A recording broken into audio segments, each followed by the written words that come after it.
దశ మహావిద్యలు మన హైందవ ధర్మంలో అమ్మవారి గురించి చేసే సాధన అంటే శక్తి పూజల విధానాన్ని విద్యలు అంటారు.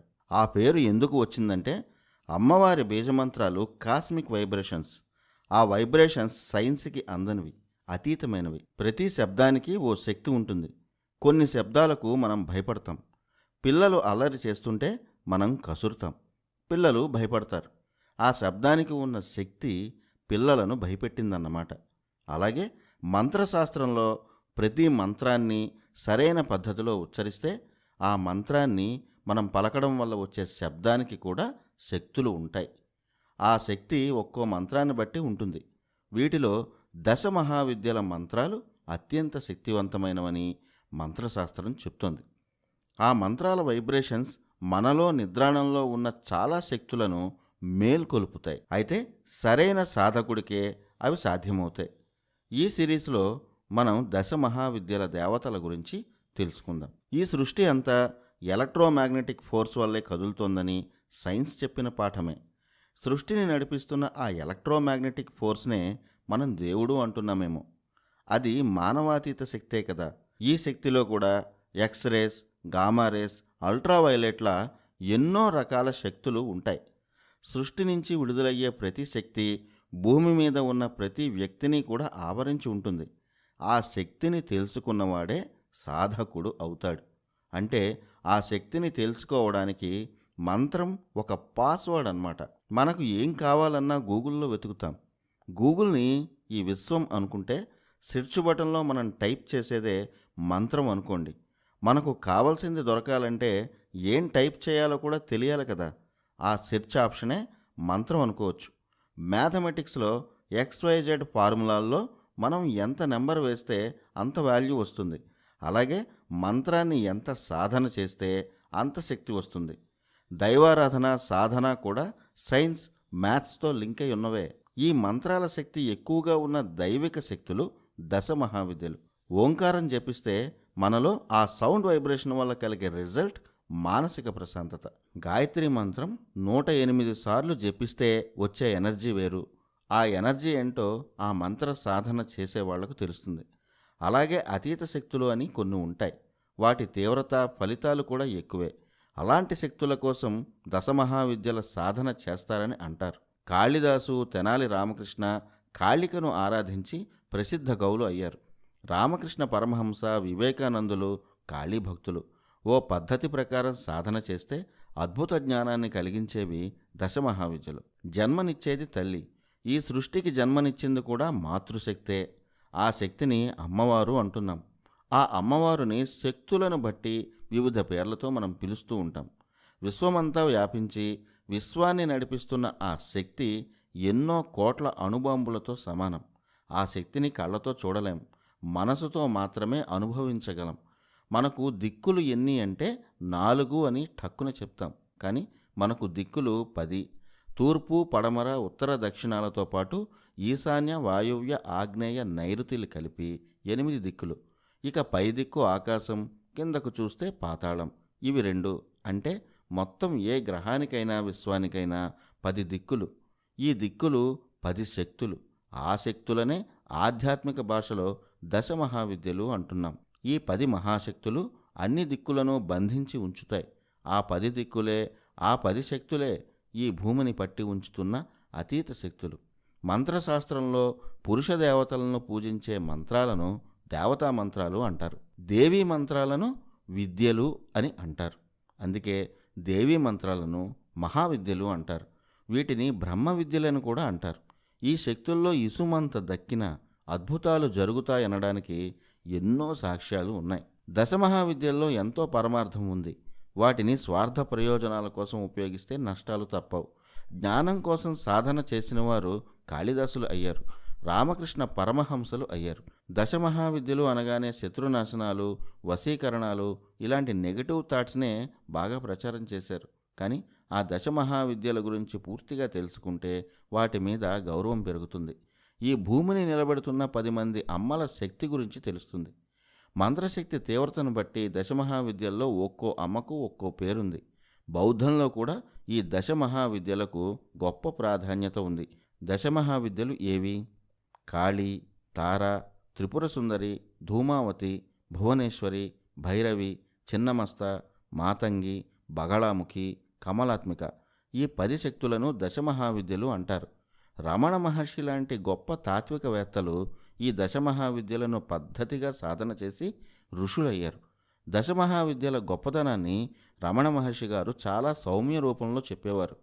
అరుణాచలంలో ఉన్న రమణ మహర్షి ఆశ్రమంలో ఎంతోమంది సాధకులు ఇప్పటికీ కనిపిస్తారు. అక్కడి సాధన కేవలం జ్ఞానం కోసం మాత్రమే. అందుకే అక్కడ ప్రతిధ్వనించే మంత్ర ప్రభావం వల్ల రమణాశ్రమంలో ఎంతో మానసిక ప్రశాంతత ఇప్పటికీ దొరుకుతుంది. అరుణాచలం రమణాశ్రమంలో విడిది చేసిన వారిని అడిగితే ఆ అనుభవాలు చెప్తారు. ఈ దశమహావిద్యలు వేటిని సూచిస్తాయి అన్న అనుమానం రావచ్చు. ఈ మహావిద్యల రూపాలు కూడా సౌమ్యంగా ఉండవు. అందుకే ఆ విగ్రహాలను పటాలను చూడగానే ఇవేవో క్షుద్రశక్తులు అనే అనుమానం వెంటనే వచ్చేస్తుంది. కానీ కాదు. నరసింహస్వామి కూడా భయంకర రూపమే. కానీ మన ఇళ్లలో ఆ స్వామిని పూజించటం లేదా? అలాగే దశమహావిద్యలు కూడా. అందుకే ముందు మనం కాళికాదేవి గురించి మొదలు పెడదాం. కాలాన్ని నడిపించే శక్తి, కాలాన్ని మార్చే శక్తి కాళిక. ఈ భూగోళానికి కర్కట రేఖ కాలరేఖ. గ్రీనిచ్ మీన్ టైం అని ఇప్పుడు అంటున్నాం, కానీ ఈ భూమికి అసలైన టైం లైన్ ఉజ్జయిని. ఉజ్జయిని నుంచే కర్కట రేఖ వెళ్తోంది. అక్కడున్న పరమేశ్వరుడి పేరు మహాకాళేశ్వరుడు. అమ్మవారు మహాకాళి. కాలాన్ని నడిపించేవారు కాబట్టే వారికి ఆ పేర్లు వచ్చాయి. ఉజ్జయినిలో కాలాన్ని నియంత్రించే శక్తి ఉందనడానికి సాక్ష్యాలు ఉన్నాయి. ఏదైనా చెడు జరిగితే మన నుంచి మనకు తెలియకుండానే వచ్చే మాట టైం బాగోలేదని. టైం బాగోలేదు అంటే అర్థం ఎవరికీ తెలీదు, కానీ అంటాం. ఆ మాట అనిపించేదెవరు? కాళి. కాలం మారితే మన టైం కూడా బాగుంటుందనేగా దాని అర్థం. ఆ కాలాన్ని మార్చే శక్తి పేరు కాళి. మనకు అనుకూలంగా టైమును మార్చే శక్తి కాళి. మరి ఎందుకా భయంకర రూపం? అది భయంకర రూపం కాదు, కాలాన్ని సూచించే రూపం. టైం అవగానే ఎవరైనా వెళ్ళిపోవాల్సిందే. అందుకు సూచికగా పుర్రెలుంటాయి. అలా ఒక్కో దానికి ఒక్కో అర్థం ఉంది. దశమహావిద్యలు కూడా ఒక్కోటి ఒక్కో శక్తిని కలిగి ఉంటాయి. కాళీ, చిన్నమస్త కాలాన్ని శాసిస్తాయి. తార, మాతంగి మంచి వాక్కుని, జ్ఞానాన్ని ఇస్తాయి. త్రిపుర సుందరి, కమలాత్మిక ఐశ్వర్యానికి, ఆనందానికి, అందానికి ప్రతీకలు. భువనేశ్వరి, ధూమవతి మనలో ఉన్న మానసిక శక్తిని 100 రెట్లు పెంచుతాయి. భైరవి, బగళాముఖి పరిస్థితులను మార్చేస్తాయి. గతిశక్తి, స్థితిశక్తిని కంట్రోల్ చేస్తాయి. ఇవి దశమహావిద్యల శక్తులు. వీటిలో కాలానికి అధిపతి కాళీ, కాళేశ్వరుడు. వీరి అంతఃశక్తి అయిన కాలభైరవుడు. కాలశక్తిని చూడాలంటే కాలభైరవుడు దారి చూపిస్తాడు. అంటే కాలభైరవుడి ఆరాధన వల్ల మన బ్యాడ్ టైంని మార్చుకోవచ్చు. కానీ వీటి ఆరాధనకు సరైన మంచి జ్ఞాని అయిన గురువు కావాలి. ఎవరైతే నిరాడంబరంగా ఒక యోగిలా కనిపిస్తారో వారే అసలైన గురువులు. వారిని వెతికి పట్టుకోవడం కూడా కష్టమే. ఇలాంటి గురువులు హిమాలయాల్లోనూ, వారణాసి, కామాఖ్య లాంటి చోట్ల కనిపిస్తూ ఉంటారు. వారు కూడా అంత తొందరగా శిష్యులను అంగీకరించరు. ఈ శక్తులు మనకు కనిపించే క్యాలెండర్ ఫోటోలు కావు. మనకు అర్థం కావడానికి ఆ రూపాలు అంతే. ఇవన్నీ సృష్టిని, స్థితిని నడిపించే అతీత శక్తులు. సైన్స్ భాషలో చెప్పాలంటే బయలాజికల్ క్లాక్ ప్రకారం నడిచే ఎక్స్ట్రీమ్ వేవ్స్. దశమహావిద్యల్లో మొదటిది కాళీ. కాలం అనే మాట నుంచి కాళీ పుట్టింది. ఈమె అవతారం గురించి వేదాల్లోనూ కనిపిస్తుంది. దేవీ భాగవతం పురాణాల్లో కాళికాదేవి గురించి ఎన్నో కథలు ఉన్నాయి. గొప్ప భక్తుడైన రామకృష్ణ పరమహంసను కాళికాదేవి తల్లిలా లాలించిందన్నది కథ కాదు, నిజమే. ఆ శక్తితోనే రామకృష్ణ పరమహంస వివేకానందుడి లాంటి గొప్ప శిష్యుడిని అందించగలిగారు. సృష్టి ఆరంభంలో బిగ్ బ్యాంగ్ లాంటి పేలుడు జరిగినప్పుడు ఆ కోర్ ఎనర్జీ సృష్టి నాభి దగ్గర ఉంది. ఆ కోర్ ఎనర్జీనే మనం బ్రహ్మ అన్నాం. విస్తరిస్తున్న విశ్వాన్ని విష్ణువు అన్నాం. అంత పెద్ద కోర్ ఎనర్జీలో నెగిటివ్ ఎనర్జీస్ కూడా పుడతాయి కదా. అలా విష్ణువు నుంచి మధుకైటభులు అనే రాక్షస శక్తులు ఉద్భవించాయి. ఆ శక్తులు కోర్ ఎనర్జీ అయిన బ్రహ్మను డిస్టర్బ్ చేయడం మొదలుపెట్టాయి. అంటే కంప్యూటర్ పరిభాషలో వైరస్లా అన్నమాట. ఇప్పుడు యాంటీవైరస్ కావాలి కదా. ఆ యాంటీవైరస్ వైరస్ కన్నా గొప్ప శక్తి కలిగి ఉండాలి కదా. అప్పుడు మధుకైటబులు అనే రాక్షస మాయను సంహరించడానికి కాలం పుట్టింది. ఆ కాలం నుంచి పుట్టినదే కాళి.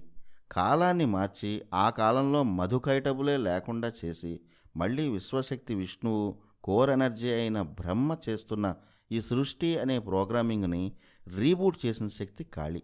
అందుకే పురాణాల్లో కాళికాదేవిని ఎలా వర్ణించారంటే మహాప్రళయ కాలంలో కాలతాండవం చేసిన శక్తి కాళి అన్నారు. అంటే ఈ విశ్వాన్ని నడిపించే కాలానికి అధిపతి కాళి.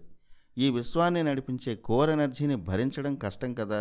అందుకే కాళికాదేవి శక్తిని బ్యాలెన్స్ చేయడానికి శివుడు వచ్చాడు. నీ శక్తి వల్ల ఈ విశ్వం అల్లాడిపోతోంది, ఆ శక్తిని తగ్గించేందుకు నా దేహంపై కాలుమోపు అని శివుడు కాళికను కోరాడు. అలా కాళిక శివుడి దేహంపై తన కాలు ఉంచింది. అంటే అంటే కాళికాదేవి శక్తిని న్యూట్రలైజ్ చేసిన శక్తి శివం. ఇప్పుడు ఈ విశ్వాన్ని అర్థం చేసుకోండి. ఆదిశక్తి లాంటి పరమాణువు నుంచి విశ్వం పుట్టింది. ఆ విశ్వం పెరగడమే విశ్వరూపం అంటే విష్ణువు. ఆ విశ్వాన్ని నడిపించే కోర్ ఎనర్జీనే బ్రహ్మాండం అంటే బ్రహ్మ. ఈ బ్రహ్మాండాన్ని నడిపించే కాలమే కాళి. ఈ విశ్వంలో ఉండే ప్రమాదకరమైన శక్తులను తనలో లయం చేసుకుని న్యూట్రలైజ్ చేసే లయకారుడే శివుడు. ఇవన్నీ ఆయా శక్తుల పేర్లు. అందుకే కాళికాదేవి విగ్రహాన్ని ఈసారి చూసినప్పుడు యూనివర్సల్ థియరీతో చూడండి. ఆ విగ్రహంలో విశ్వ సిద్ధాంతమే కనిపిస్తుంది. భారతదేశంలో చాలా చోట్ల మనకి కాళీ భక్తులు కనిపిస్తారు. కాళీ సాధన అంత సులువు కాదు. నేరుగా ప్రకృతిలో ఉన్న అతీత శక్తిని ఆహ్వానించడమే కాళీ ఉపాసన. కోల్కతా దక్షిణ కాళీ ఆలయం ఎంతో ప్రసిద్ధి చెందినది. ఒక యోగి కాళీ ఉపాసన ఎందుకు చేయాలో చెప్పాడు. ఎందుకంటే మనిషి ఏదైనా విజయం సాధించాలంటే వాళ్ళని ఎన్నో భయాలు ఆవహిస్తాయి. చేయగలనో లేనో అనే భయం వెంటాడుతూ ఉంటుంది. ప్రతి చిన్న ఫెయిల్యూర్కి భయపడుతుంటారు. భయానికి బానిసలవుతారు. అనుక్షణం భయంతో చస్తూ ఉంటారు. అలాంటి భయాలన్నింటినీ దూరం చేసే శక్తి కాళీ. కాళీ రూపమే భయంకరంగా ఉంటుంది. అలాంటి రూపాన్ని చూసే శక్తి ఉన్నప్పుడు మనలో భయం ఎందుకు ఉంటుంది? కాళీ సాధన చేసేవాడికి పరాజయమే ఉండదు అన్నాడట ఆ యోగి. భూతాన్ని వదిలించే శక్తి కాళీ. భూతం అంటే సినిమాల్లో చూసి ఏదేదో అనుకుంటారు కాదు. భూతం అంటే భూతకాలం. అంటే గతంలో జరిగిన వాటన్నిటినీ తలుచుకొని బాధపడేవారు. భూతకాలాన్ని తలుచుకొని బాధపడేవాడికి భూతం పట్టినట్టే. అంటే భూతకాలం అనే జబ్బుతో బాధపడుతున్నాడు. అలాంటి వారు కాళీ సాధన చేస్తే ఆ భూతకాలం వదిలి అంటే ఆ భూతం వదిలి వర్తమానంలోకి వస్తాడు. అంటే కాలం మారినట్టే కదా. అదే కాళికాదేవి ఉపాసనలో అసలైన అంతరార్థం. దశమహావిద్యల్లో రెండవ విద్య తార. నీలవర్ణంలో కనిపించే ఈ దేవత అత్యంత శక్తివంతమైనది.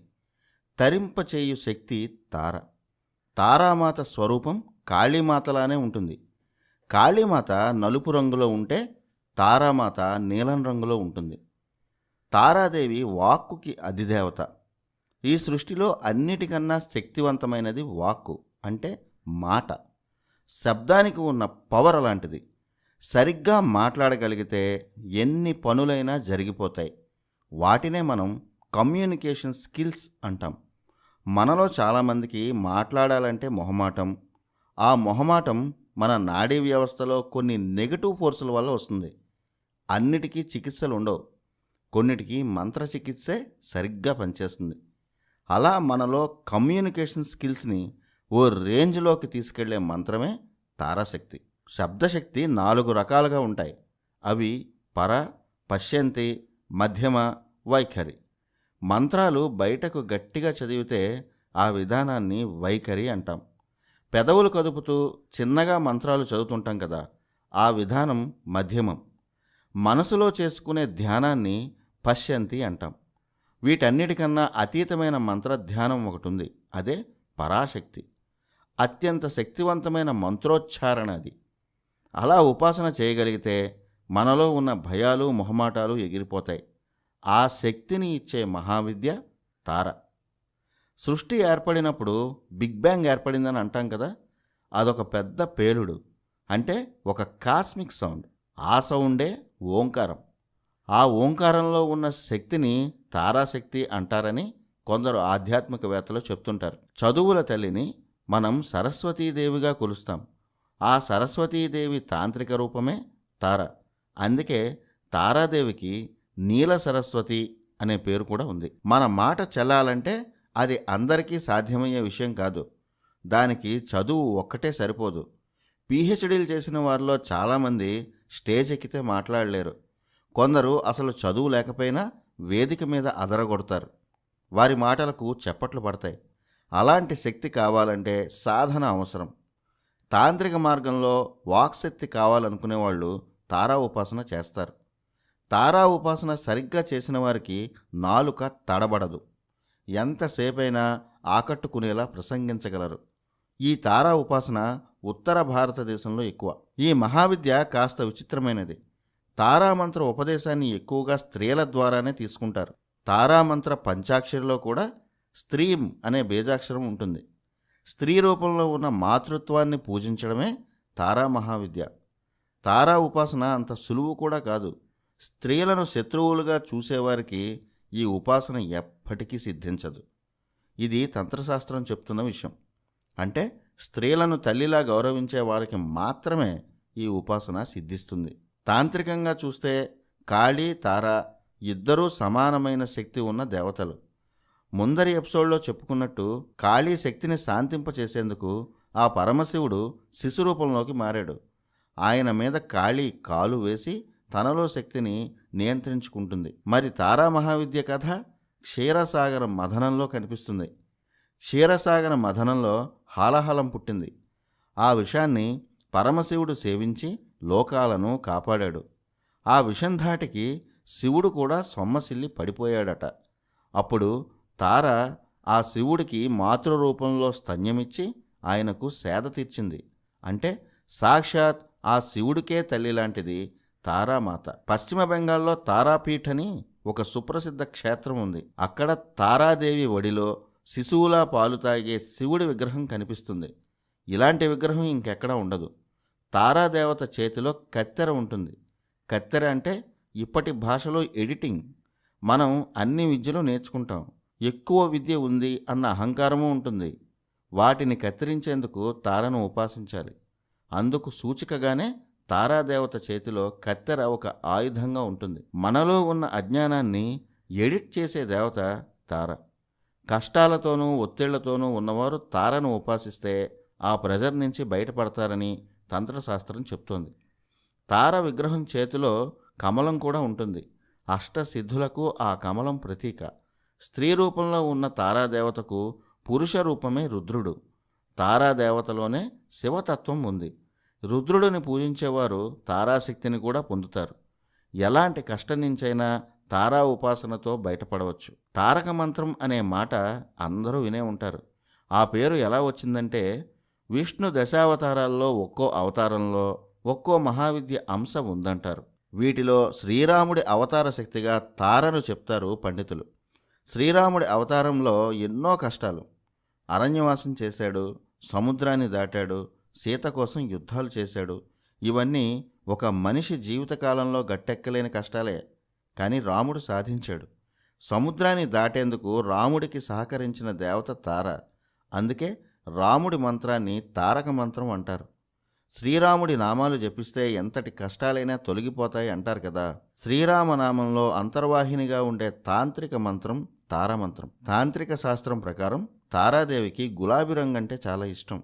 అందుకే ఆమెను ఉపాసించే సాధకులు తారాదేవతకు గులాబీ రంగుకు సంబంధించినవన్నీ ఉపయోగిస్తారు. తారని బుద్ధిజంలో చాలా ఎక్కువగా ఉపాసిస్తారు. చైనీస్ బుద్ధిజంలో తారాదేవిని క్వాన్ ఇమ్గా పిలుస్తారు. అంటే అర్థం కరుణ దేవత అని. తారాదేవిని ఏకజటాదేవి అని కూడా అంటారు. తారిణి దుర్గ సంసార సాగరస్యాచలోద్భవే అని దుర్గా సప్తశతిలో ఉంటుంది.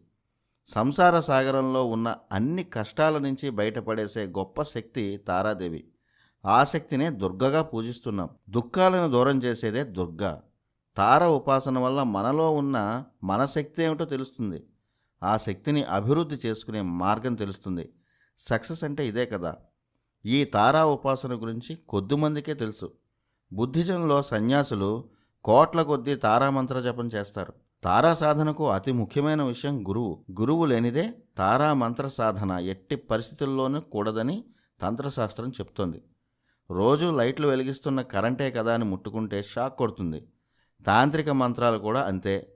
సరైన పద్ధతిలో సాధన చేయకపోతే ఆ మంత్రశబ్ద ప్రకంపనలు శరీరాన్ని ఏదైనా చేయొచ్చు. ఒక చిన్న పిడుగు శబ్దానికే మనం భయపడిపోతాం. అలాంటిది విశ్వాన్ని నిలబెడుతున్న తాంత్రిక శబ్దాలవి. వాటితో ఆటలు ప్రమాదకరంగానే ఉంటాయి. చాలామంది పండితులు తారా ఉపాసన చేశారు.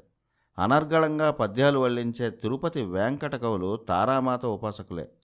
తారామాతను ఉపాసిస్తే కవిత్వ శక్తి, ధారణాశక్తి, అపారమైన జ్ఞానం పెరుగుతాయి. మన ఐక్యూ లెవెల్స్ పెంచుకోవాలంటే తారామంత్రం ఇచ్చే వైబ్రేషన్స్ మన శరీరానికి కావాలి. విజయదశమికి మనం పూజించే దుర్గా అవతారాలు తారకు ప్రతిరూపాలుగా చెప్తారు. ఆమె భయంకర రూపమే సౌమ్య రూపంగా దుర్గా, భవానీ ఇతర పేర్లతో మనం పూజిస్తున్నాం. విజయవాడ కనకదుర్గమ్మ తారకు శాంతరూపమే అంటారు. భారతదేశానికి వచ్చిన యాత్రికుడు హుయాన్ సాంగ్ గురించి మనం చరిత్రలో చదివే ఉంటాం. ఆయన తారా ఉపాసకుడు. సాంగ్ మన అమరావతి బౌద్ధ స్తూపం దగ్గర తారా ఉపాసన చేశాడు. ఆ దారిలోనే ఉన్న విజయవాడ ఇంద్రకీలాద్రి పర్వతంపై ఆయనకు ఒక పెద్ద వెలుగు కనిపించిందట. ఆ వెలుగు తారాదేవి తేజోరూపమేనని సాంగ్ ఆయన పర్యటన విశేషాల్లో రాసుకున్నాడు కూడా. తారా ఉపాసనలోనూ ఒక్కొక్కరు ఒక్కో శక్తిని పూజిస్తారు. తారా ఉపాసన, ఏకజటా ఉపాసన, ఉగ్రతారా ఉపాసన, నీల సరస్వతి ఉపాసన ఇవన్నీ తారా ఉపాసనలోకే వస్తాయి. టిబెటన్ తంత్ర పూజల్లో తారాదేవిని 16 ఏళ్ల బాలికగా భావిస్తారు. మన పూజా విధానాల్లో షోడశి పూజకు ఇది దగ్గరగా ఉంటుంది. షోడశి అంటే 16. లైఫ్ కన్ఫ్యూజన్లో ఉన్నప్పుడు, జీవితంలో అత్యంత కఠిన పరిస్థితులు ఎదురవుతున్నప్పుడు తారాదేవి ఉపాసన చక్కటి ఫలితాలు ఇస్తుందని మంత్రశాస్త్రం చెబుతుంది. సాక్షాత్ పరమశివుడికే విషం బాధ నుంచి ఉపశమనం ఇచ్చిన శక్తి తార. ముఖ్యంగా బౌద్ధంలో తారకు ఉన్నతమైన స్థానం ఉంది. హిమాలయాల్లో ఇప్పటికీ తారా ఉపాసకులు ఎంతోమంది కనిపిస్తారు. హిమాలయాల్లో క్రూర మృగాలు కనిపిస్తే ఇప్పటికీ అక్కడి సన్యాసులు తారామంత్రాన్ని ఉపాసిస్తారు. ఆ తర్వాత ఆ మృగాలు వెళ్ళిపోతాయని టిబెట్ సన్యాసులు చెప్తుంటారు. అంతటి శక్తి తారాదేవికి ఉంది. మన దేశంలో తారాదేవి దేవాలయాలు బెంగాల్లో, అసోంలో కామాఖ్య, హిమాలయ ప్రాంతాల్లో, నేపాల్, టిబెట్లలో ఉన్నాయి. మన సాంప్రదాయంలో శ్రీవిద్యా ఉపాసనలో శ్రీచక్ర ఆవరణ దేవతల్లో ఒకరైన తారిణిగా పూజించేది తారాశక్తినే. ఇది దశమహావిద్యల్లో 2వ శక్తి అయిన తారాదేవి వివరాలు. దశమహావిద్యల్లో 3వ మహావిద్య త్రిపుర సుందరి. పేరుకు తగ్గట్టే అద్భుతమైన సుందర రూపంతో ఆమె దర్శనమిస్తుంది. విశ్వాన్ని పాలించే దేవత కాబట్టి ఆమెకు త్రిపుర సుందరి అనే పేరు వచ్చింది. లోకాన్ని పాలించే శక్తి ఈమె. మనం నిత్యం పూజించే లలిత అమ్మవారు వేరెవరో కాదు, త్రిపుర సుందరీదేవే. లలితా సహస్రనామాల్లో ఈ దశమహావిద్యల నామాలు వివిధ రూపాల్లో మనకు కనిపిస్తూ ఉంటాయి. నిత్యం లలితా సహస్రనామం చేసేవారిలో తేజస్సు ఉంటుంది. అది మనం స్పష్టంగా గమనించవచ్చు. ఈ త్రిపుర సుందరీదేవి ఎవరు, ఆ శక్తి వెనక ఉన్న టెక్నికల్ విషయాలను కూడా తెలుసుకుందాం. దశమహావిద్యలు అంటే ఏంటో ముందరి ఎపిసోడ్లలో కొంత చెప్పుకుందాం. ఈ సృష్టి గతి తప్పకుండా నిలబెడుతున్న 10 అతీత శక్తులే దశమహావిద్యలు. పురుష దేవతల ఆరాధనను దేవతా ఆరాధన అంటారు. స్త్రీ దేవతల ఆరాధనను, ఉపాసనను మహావిద్యలు అంటారు. దశమహావిద్యల్లో 3వ మహావిద్య త్రిపుర సుందరి. ఈ మహావిద్యల్లో చాలా శక్తులు భయంకరమైన రూపాల్లో ఉంటాయి. కానీ త్రిపుర సుందరి, కమలాత్మిక ఈ 2 రూపాలు మాత్రం సౌమ్యం, సౌందర్యం కూడా. త్రిపుర సుందరి అవతారంలో స్త్రీమూర్తి చేతుల్లో చెరుకుగడ, విల్లు, అంకుశం ధరించి ఉంటారు. త్రిపుర సుందరి దేవికి ఎడమవైపున లక్ష్మీదేవి, కుడివైపున సరస్వతీదేవి సేవలు చేస్తున్నట్టుగా విగ్రహాలు, పటాలు ఉంటాయి. దీని అర్థం ఏంటంటే ఈ సృష్టిలో సంపద, జ్ఞానం 2 ఆ శక్తి ఆధీనంలో ఉంటాయి అని.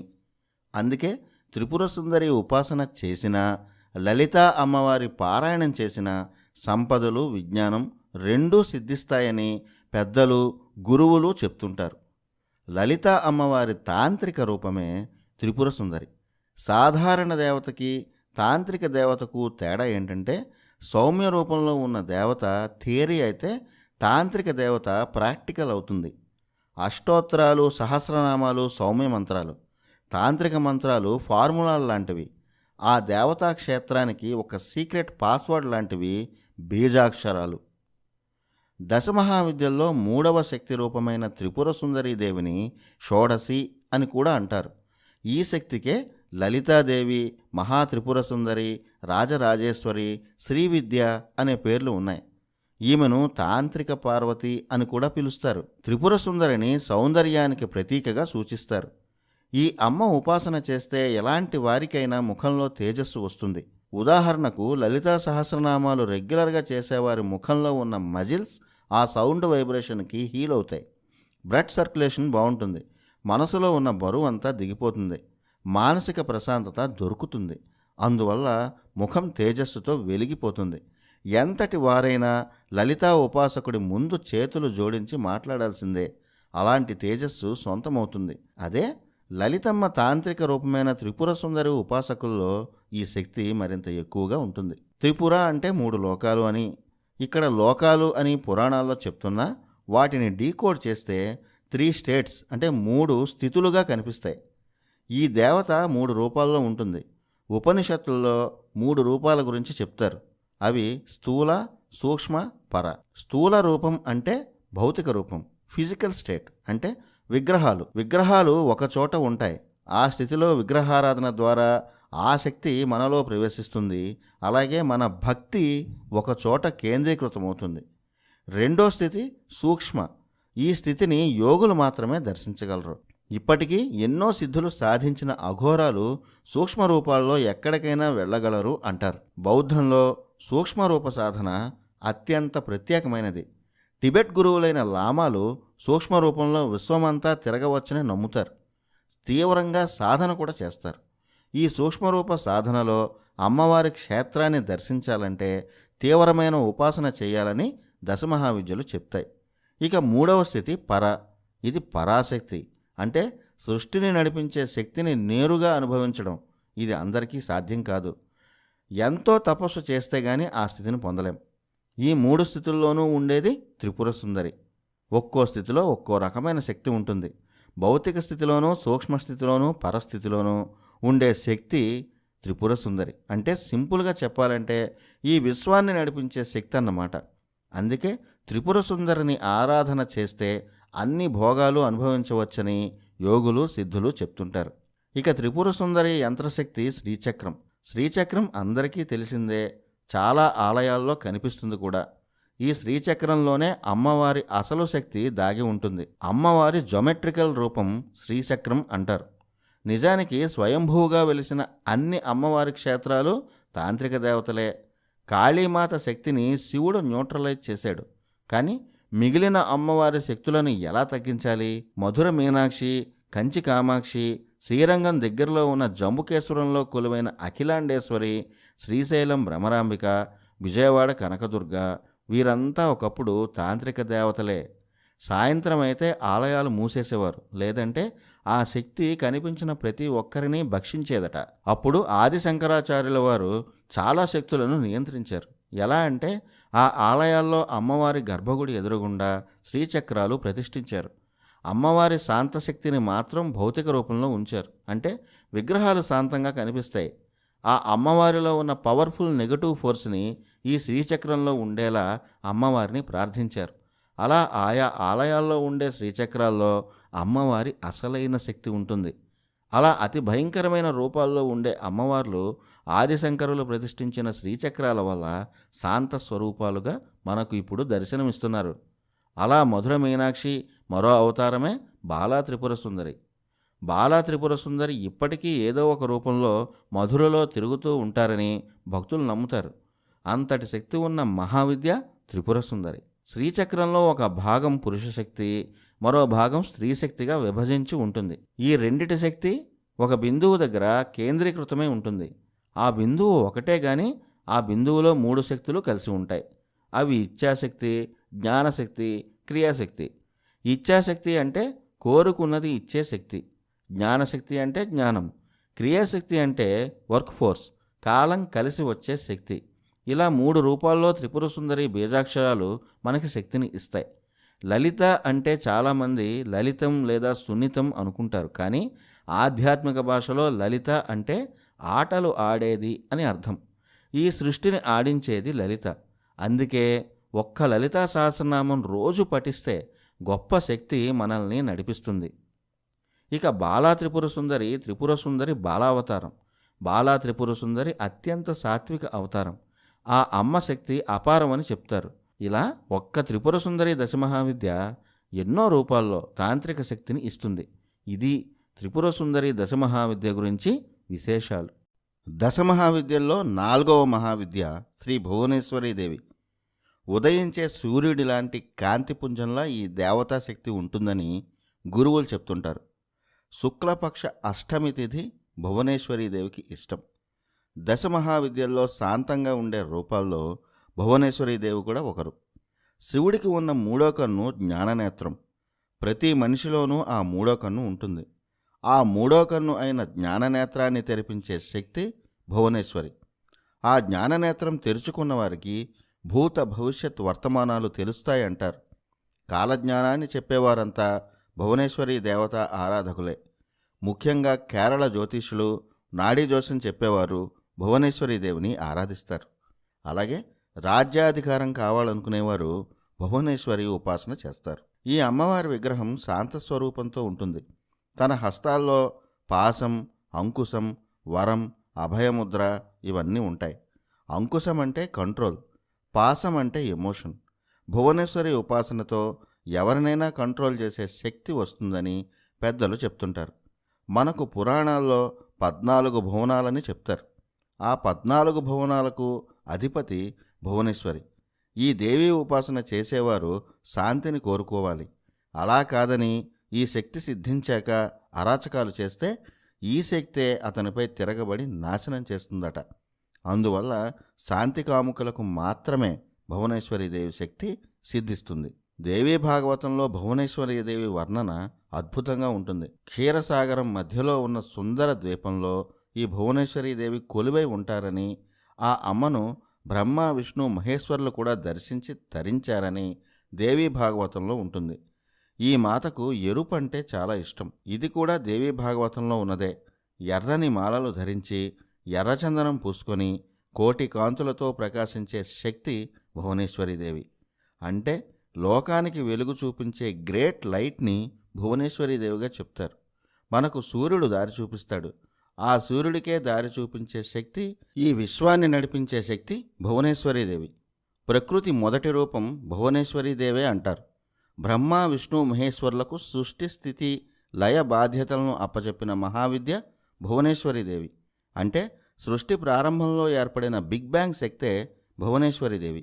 ఆ శక్తిని భరించడం సామాన్యుల వల్ల కాదు. అందుకే భువనేశ్వరీదేవి ఉపాసన చేసి ఆ శక్తిని ఇసుక రేణువంత పొందినా ఆ ఉపాసకుడికి ప్రకృతి కూడా అనుకూలిస్తుందని అంటారు. కాలస్వరూపం కాళి. ఆ కాలాన్ని నియంత్రించే శక్తి భువనేశ్వరి. అంటే కాలాన్ని ముందుకు వెనక్కు తీసుకెళ్లే శక్తి భువనేశ్వరీదేవి. అందుకే భువనేశ్వరీదేవి ఉపాసకులు భవిష్యత్తు చెప్పగలరు, కాలాన్ని తమకు అనుకూలంగా మార్చుకోగలరని ఉపాసకులు చెప్తుంటారు. సైన్స్ ప్రకారం కూడా కాలం మీద ఎన్నో పరిశోధనలు జరిగాయి. కానీ కాలం అనే మిస్టరీని ఎవరూ ఛేదించలేకపోయారు. భూతకాలానికి, భవిష్యత్తుకి కూడా ప్రయాణించే కాలరేఖలు ఉన్నాయని చెప్పే శాస్త్రవేత్తలు ఉన్నారు. కానీ కాలాన్ని ఎవరూ నియంత్రించలేకపోయారు. ఈ సృష్టి, కాలం అంతా ప్రోగ్రామ్డ్, అంతా జరిగిపోయిన కథ అని ఒక థియరీ ఉంది. ఆ కథలో మనం ఇప్పుడు ప్రయాణిస్తున్నాం. ఇది వర్తమానం. భవిష్యత్తు కూడా నడుస్తోంది. కానీ అది ఎలా ఉందో మనకు తెలియదు. టెనెట్ సినిమాలో Hollywood great director Christopher Nolan చెప్పాలని అనుకున్నది ఇదే కాన్సెప్ట్ మన మహావిద్యల్లో భువనేశ్వరీదేవి. భువనాన్ని, భూత భవిష్యత్ వర్తమానాలను కాలచక్రంతో నడిపించే శక్తి భువనేశ్వరీదేవి. ఈ భువనేశ్వరి అంశతో పుట్టిన స్త్రీ అదితి. ఆమె కశ్యపుడి భార్య. అదితికి పుట్టిన వారే ఆదిత్యులు, అంటే దేవతలు. ఈ సృష్టిని నడిపించే శక్తులు దేవతలు. ఈ ప్రకృతి అసలైన రూపం భువనేశ్వరీదేవి. భువనేశ్వరి అవతారాన్ని దేవీ భాగవతంలో వర్ణించారు. భువనేశ్వరీదేవి ఇంటిని చింతామణి గృహం అంటారు. ఈ దేవికి కుడి భాగంలో భువనేశ్వరుడు ఉంటాడు. ప్రకృతికి మూలమైన పుష్టి, తుష్టి లాంటి 17 ప్రకృతి శక్తులు ఆమెను సేవిస్తూ ఉంటాయి.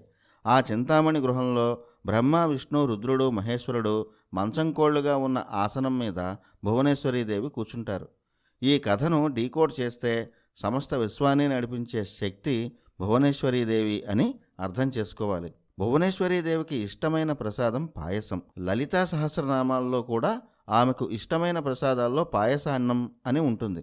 భువనేశ్వరి బీజాక్షరాల్లో ముఖ్యమైనది హ్రీం.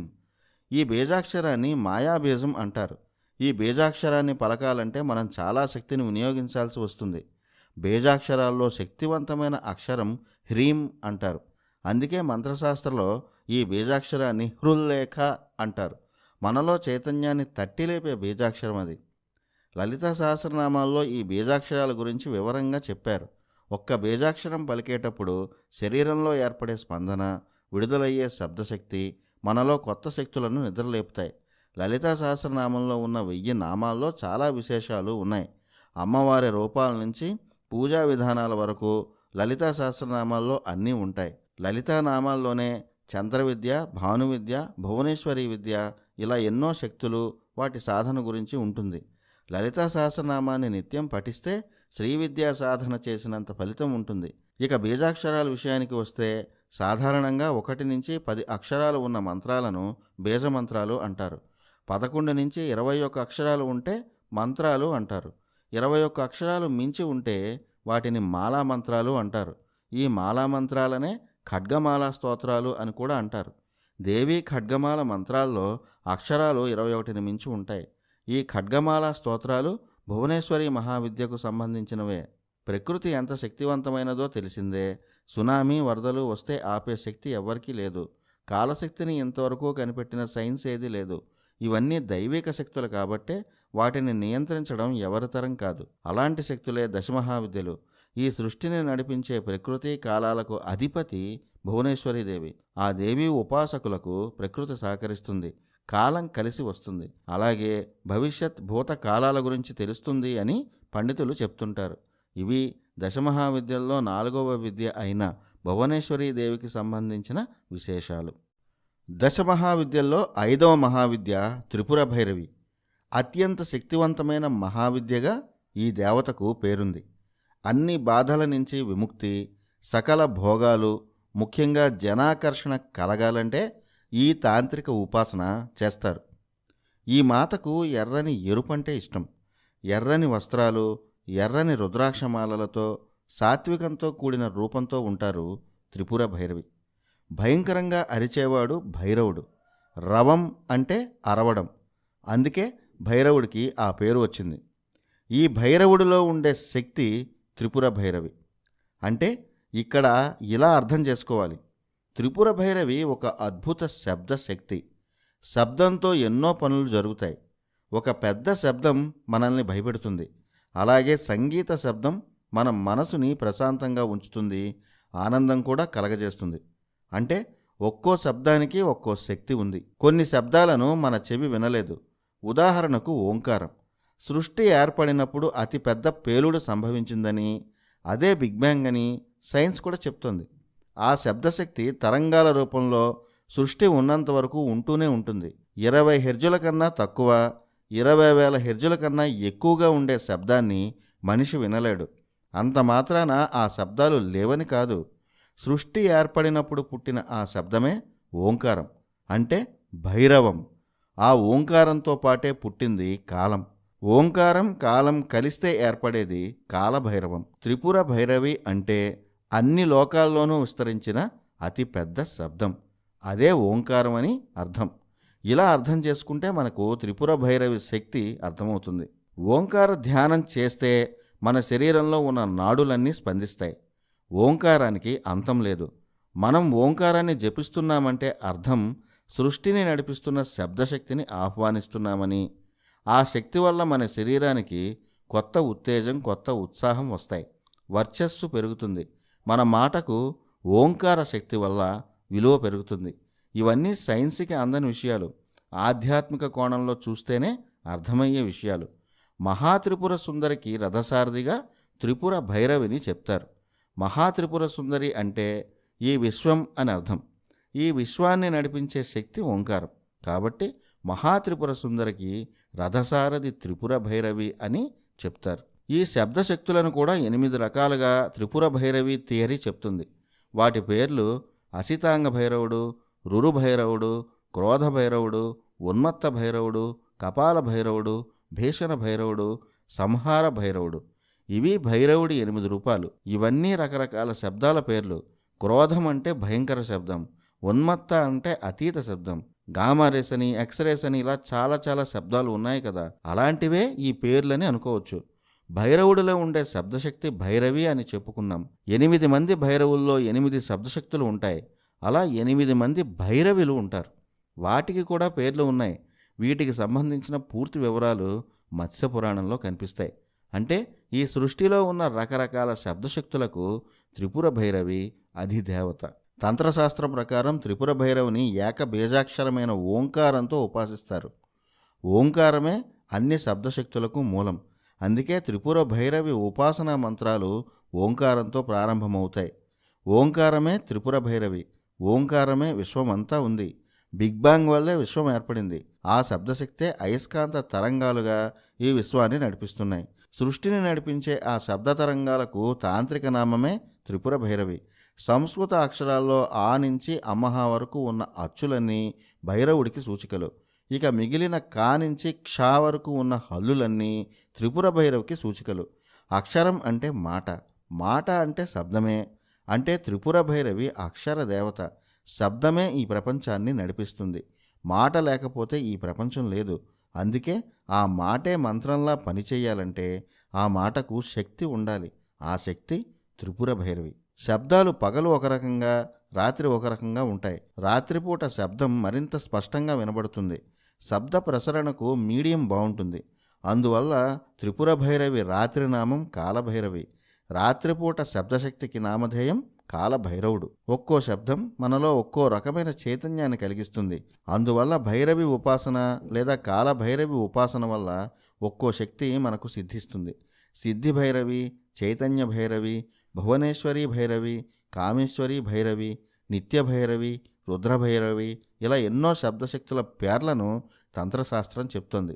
వీటిలో సిద్ధి భైరవి, నిత్య భైరవులను సాక్షాత్తు శివుడు ఉపాసిస్తాడట. ఈ 2 భైరవి ఉపాసన విద్యలు లయాన్ని సూచిస్తాయన్నమాట. అత్యంత కఠినమైన శబ్దశక్తులను ఈ విద్యలు సూచిస్తున్నాయి. రుద్రభైరవిని విష్ణువు ఉపాసిస్తాడని తంత్రశాస్త్రం చెప్తోంది. అంటే విశ్వాన్ని డిస్టర్బ్ చేసే శక్తులను రుద్రభైరవి అనే శబ్దశక్తి పరిష్కరిస్తుందన్నమాట. ఈ భైరవీ శక్తులను ఉపాసన చేయడం సామాన్యులకు అంత సులభం కాదు. చేసినా ఆ శబ్దశక్తులను తట్టుకునే శక్తి మన శరీరానికి ఉండదు. 20,000 హెజ్జుల కన్నా పెద్ద శబ్దాలను మన చెవి వినలేదు. బలవంతంగా వినాలని ప్రయత్నిస్తే కపాలమోక్షమే. త్రిపుర భైరవి శబ్దశక్తికి నిజరూపమే నరసింహస్వామి అని కొన్ని తంత్రశాస్త్రాలు చెప్తున్నాయి. సింహం గర్జిస్తే మన ఒళ్ళు జలధరిస్తుంది. అలాంటిది నరసింహస్వామి గర్జిస్తే తట్టుకోవడం సామాన్యుల వల్ల అవుతుందా? అది త్రిపుర భైరవి శబ్దశక్తి అంటే. త్రిపుర భైరవి ఆవిర్భావం వెనుక ఒక తంత్ర కథ కూడా ఉంది. ఒకసారి కాళికాదేవి ఏకాంతంగా కూర్చొని మళ్ళీ గౌరీదేవిగా మారితే బాగుండని అనుకున్నారట. అలా అనుకున్న వెంటనే కాళీ మాయమైంది. అంటే కాలమే స్తంభించిపోయిందన్నమాట. కాలమే లేకపోతే సృష్టి ఎలా నడుస్తుంది? కాలానికి ఓ రీప్లేస్మెంట్ ఉండాలి కదా. అందుకే కాళీని రీప్లేస్ చేసేందుకు మహాకాళేశ్వరుడు వచ్చాడంట. కాలానికి అధిపతి మహాకాళేశ్వరుడు. కాళీ ఎక్కడికి వెళ్ళిందని అటుగా వచ్చిన నారదుడిని మహాకాళుడు అడిగాడు. మేరు పర్వతం దగ్గర చూశానని నారదుడు చెప్పాడు. అప్పుడు మహాకాళుడు కాళీ దగ్గరకు వెళ్ళాడు. ఎందుకు వెళ్ళిపోయావని కాళీని అడిగాడు. ఆ మాటకు ఆమెకు కోపం వచ్చింది. ఆ ఆవేశం నుంచి అంటే కాలం నుంచి ఒక అందమైన రూపం బయటకు వచ్చింది. ఆ రూపం ఛాయ అంటే నీడ మహాకాళుడి హృదయంలో కనిపించింది. ఆమె ఎవరు అని కాళీ అడిగింది. నీ దేహం నుంచి వచ్చిన 16 ఏళ్ల ఈ కన్య భువనేశ్వరి. నా హృదయంలో కనిపించిన ఆ నీడ త్రిపుర భైరవి అన్నాడు మహాకాళుడు. ఈ కథను డీకోడ్ చేస్తే కాలం నుంచి పుట్టిన శక్తి భువనేశ్వరి. అంటే కాలమే ఈ సృష్టిని నడిపిస్తోంది. ఆ భువనేశ్వరి నీడ త్రిపుర భైరవి. అంటే సృష్టికి శక్తినిచ్చే శబ్దశక్తి ఓంకారం. బిగ్ బ్యాంగ్ థియరీని ఇది చెప్తోంది. కాలానికి సృష్టికి ఓంకార శబ్దానికి ఉన్న లింక్ని, సృష్టి ఆవిర్భావ సమయంలో ఏర్పడిన సూపర్ న్యాచురల్ పవర్స్ని ఈ కథ చెప్తోంది. ఇలా ఏర్పడిన త్రిపుర భైరవి శక్తి అత్యంత శక్తివంతమైనది. అందుకే ఓంకార జపాన్ని ఓ హద్దు దాటి చేస్తే మనలో వైరాగ్యం వచ్చేస్తుంది. ఆ ఓంకారంలోనే కలిసిపోవాలన్న ధ్యాస వస్తుంది. ఆ శబ్దశక్తి ఆ యోగిని ఆవహిస్తుంది. అందుకే సంసారంలో ఉన్నవారు అతిగా ఓంకార ధ్యానం చెయ్యకూడదని ఓ హద్దు వరకే చేయాలని పెద్దలు చెప్తుంటారు. అంత శక్తివంతమైనది త్రిపుర భైరవి. మహాకాలుడు చేసే ప్రళయ తాండవాన్ని త్రిపుర భైరవి శాంతింపచేస్తుందని తంత్రశాస్త్రం చెప్తోంది. అంటే కాలాన్ని నియంత్రించే శక్తి త్రిపుర భైరవి. ఆ మహాకాళేశ్వరుడినే నియంత్రించే శక్తి త్రిపుర భైరవి. అందుకే కాలభైరవుడు, భైరవి గొప్ప శక్తులని భక్తులు భావిస్తారు. ఈ దేవికి ఉన్న ఎర్రని రంగు శబ్దానికి సూచిక. దేవి మెడలో ఉన్న కపాలమాల అక్షరాలకు సూచిక. ఎరుపు రజోగుణానికి సూచిక. అక్ష జపమాల మాటకు సూచిక. చేతిలో ఉన్న పుస్తకం బ్రహ్మజ్ఞానానికి, త్రినేత్రాలు 3 వేదాలకు సూచిక. మొదట్లో ఋగ్, యజుర్, సామవేదాలే ఉండేవి. చక్కని చిరునవ్వు కరుణకు ప్రతీక. ఇలా త్రిపుర భైరవిని ఆరాధిస్తే గొప్ప జ్ఞానం కలుగుతుంది. మీ మాటకు విలువ పెరుగుతుంది. అనుకున్నది జరుగుతుంది. కాలం మీకు తగ్గట్టుగా కలిసి వస్తుంది.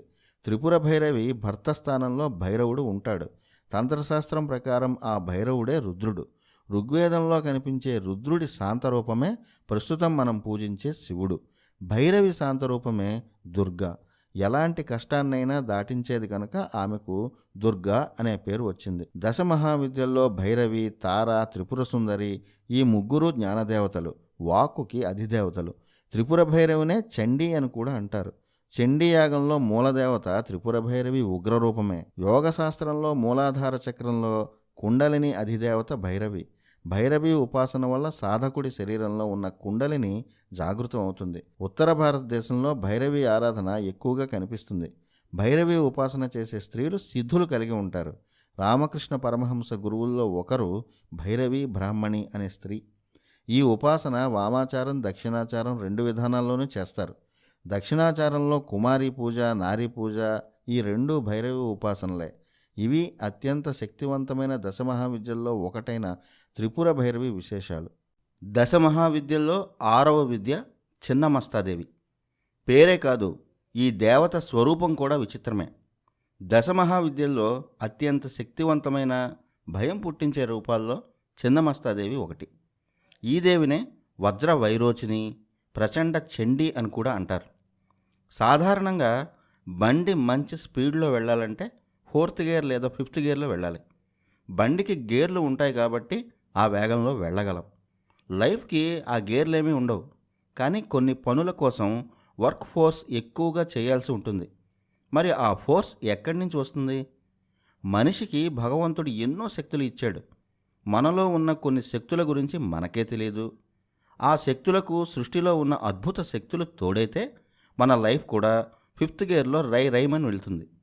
అలా మనం చేయలేని, మనకు సాధ్యం కాని పనులు చేసేందుకు మన జీవితంలో గేర్ మార్చే శక్తే చిన్నమస్త. దశమహావిద్యలన్నీ ఇలాంటివే. కాకపోతే ఒక్కో శక్తి ఒక్కో రకమైన ఫలితాన్ని ఇస్తాయి. మనం చెప్పుకున్నాం 10 దిక్కులు 10 మహావిద్యలు అయ్యాయని. విశ్వాన్ని నడిపించే అతీత శక్తులు దశమహావిద్యలు. చిన్నమస్త రూపమే భయంకరం.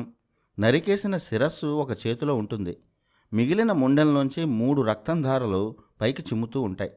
ఆ 3 ధారల రక్తం చేతిలో ఉన్న శిరస్సులో, పక్కనే ఉన్న వర్ణిని, ఢాకిని అనే యోగినుల నోళ్లలో పడుతుంటాయి.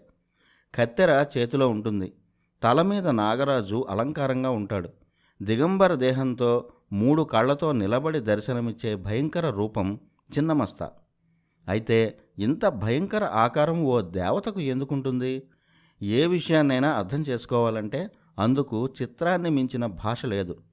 మనకు టెక్స్ట్ బుక్లో పాఠాలు గుర్తుండవు, కానీ ఒక్కసారి సినిమా చూస్తే డైలాగులతో సహా అన్నీ గుర్తుంటాయి.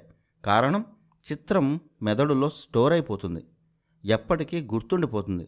అందుకే 10 ఏళ్ల క్రితం చూసిన సినిమా కూడా గుర్తుంటుంది. అలా దశమహావిద్యల ఆంతర్యాన్ని గుర్తుపెట్టుకునేందుకు ఆనాటి మహర్షులు, యోగులు ఆ దేవతా శక్తులను చిత్రాల రూపంలో అందరికీ అందించారు. చిన్నమస్త రూపాన్ని తీసుకోండి. ఒక్కసారి ఆ పటాన్ని లేదా విగ్రహాన్ని చూస్తే ఇక జీవితంలో మర్చిపోరు. అలాంటి రూపం అది. ఈ చిత్రంలో చాలా అర్థం ఉంది. ఆ అర్థం తెలియాలంటే ముందు చిన్నమస్త కథను తెలుసుకోవాలి. ప్రాణతోషి తంత్రం అని ఒకటి ఉంది. అందులో చిన్నమస్త కథ ఉంది. ఒకసారి పార్వతీదేవి తన సహచరులతో కలిసి స్నానం చేస్తున్నారు. గంగలో స్నానం చేశాక ఆమెలో ఇచ్ఛాశక్తి ఒక్కసారిగా పెరిగింది. ఆ శక్తి వల్ల పార్వతి నల్లగా మారిపోయింది. ఇంతలో ఆమె సహచరులు ఆకలి వేస్తోందని పార్వతిని విసిగించారు. దాంతో ఆమెకు కూడా చాలా కోపం వచ్చింది. వెంటనే ఓ ఖడ్గాని సృష్టించి ఆమె తలను ఆమె నరుక్కొని ఆ తలను చేతుల్లోకి తీసుకుంది. మొండెం నుంచి 3 ధారలుగా రక్తం చిమ్మింది. ఒకటి పార్వతీదేవి తలపై పడింది. మిగిలిన 2 ధారలు పార్వతితో పాటు వచ్చిన ఢాకిని వన్నిని నోట్లో పడ్డాయి. అలా వారిద్దరూ తమ ఆకలి తీర్చుకున్నారు. మస్తకం చిన్నా భిన్నమైంది కాబట్టి ఆమెకు చిన్న మస్త అనే పేరు వచ్చింది. ఈ కథను మనం డీకోడ్ చేస్తే చాలా విషయాలు కనుక్కోవచ్చు. చిన్నమస్తకు ఇటువైపు నల్ల రంగులో ఉండే ఢాకిని తమోగుణానికి ప్రతీక, మరోవైపు ఎర్ర రంగులో ఉండే వన్నిని రజోగుణానికి ప్రతీక. మనం ఏది సాధించాలన్నా మనలో అడ్డుపడే అహంకారాలు, ఇగోలే ఈ ఢాకిని వన్నిని. రజోగుణం అంటే మోహం. దేని మీదైనా వ్యామోహం పెంచుకుంటే అదే వ్యసనం అవుతుంది. వ్యసనాల్లో ఉన్నవారు ఏదీ సాధించలేరు. ఇక తమోగుణం అంటే అజాగ్రత్త, అవివేకం, మతిమరుపు, నిర్లక్ష్యం. ఇవి ఉన్నవాళ్ళు ఏమీ సాధించలేరు. కానీ వాటిని వదిలించుకోవాలంటే మనలో ఇచ్ఛాశక్తిని ప్రేరేపించాలి. ఇచ్ఛాశక్తి అంటే మన లక్ష్యం. ఏదైనా సాధించాలి అన్న కోరిక ముందు మన మెదడులో కలగాలి. అది కలగకుండా ఇచ్ఛాశక్తిని సాధించలేం. ఆ పని ఎలా సాధించాలి అని ఆలోచించడమే జ్ఞానశక్తి. ఇలా మనలో ఇచ్ఛాశక్తిని నిద్రలేపితే అంతవరకు మనల్ని నిద్రలో ఉంచిన వ్యసనాలు, అహంకారాలు మాయమవుతాయి. అప్పుడు మనం అనుకున్నది నెరవేరుతుంది. ఇదే చిన్నమస్త రూపంలో ఉన్న అంతరార్థం. ఆ ఇచ్ఛాశక్తిని నిద్ర లేపాలంటే మన కుండలిని వ్యవస్థను నిద్ర లేపాలి. అందుకు ఉపాసన, ధ్యానం తప్ప వేరే మార్గాలేవీ లేవు. చిన్నమస్త బీజాక్షరాలకు ఆ శక్తి ఉంది. చిన్నమస్త ఉపాసన చేస్తే జ్ఞానం లభిస్తుంది. జ్ఞానశక్తి వల్ల ఇచ్ఛాశక్తి పెరుగుతుంది. చిన్నమస్తను ఉపాసిస్తే కాని పనంటూ ఏమీ లేదంటారు. శత్రు సంహారం నుంచి రాజ్యాధికారం వరకు అన్నీ ఇచ్చే దేవత చిన్నమస్త. జలంధర్లో చింతాపూర్జీ అనే చోట చిన్నమస్తా పీఠం ఉంది. ఈ పీఠం చిన్నమస్తాదేవిని చింతాపూర్ణి, వజ్రేశ్వరి, వజ్రవారాహి, విరూప అనే పేర్లతో పూజిస్తూ ఉంటారు. టిబెట్ ప్రాంతంలో ఉన్న బౌద్ధులు ఈ పీఠానికి వచ్చి చిన్నమస్తను ఆరాధిస్తారు. రాక్షసుల్లో హిరణ్యకశిపుడు చిన్నమస్తాను ఆరాధించారు. అందుకే ఆయన్ను వజ్ర వైరోచనేయుడు అని పిలుస్తారు. అగ్నిని కూడా వైరోచనేయ అని పిలుస్తారు. చిన్నమస్తలో ఉన్న అసలు టెక్నికల్ విషయం మణిపూరక చక్రం. మన శరీరంలో 7 చక్రాలు ఉంటాయి. మొదటిది మూలాధారం. ఇది వెన్నుముక అట్టడుగు పూసకు దగ్గరగా ఉంటుంది. ఇది మన డైజెస్టివ్ సిస్టమ్ని పనిచేసేలా చేస్తుంది. రెండవది స్వాధిష్టానం, జననాంగానికి కొంచెం పైన ఉంటుంది. మూడవది మణిపూరం, అది బొడ్డు కింద ఉంటుంది. 4 అనాహతం, ఇది పక్కటెముకలు కలిసే ప్రాంతంలో ఉంటుంది. 5వది విశుద్ధి, అది కంఠం కింద ఉండే గుంట ప్రాంతంలో ఉంటుంది. ఆజ్ఞాచక్రం 6వది, ఇదే మనకు కమాండ్స్ ఇస్తూ ఉంటుంది. అది కనుబొమల మధ్య ఉంటుంది. 7వ చక్రం సహస్రార చక్రం, దీన్ని బ్రహ్మరంధ్రం అని కూడా అంటారు.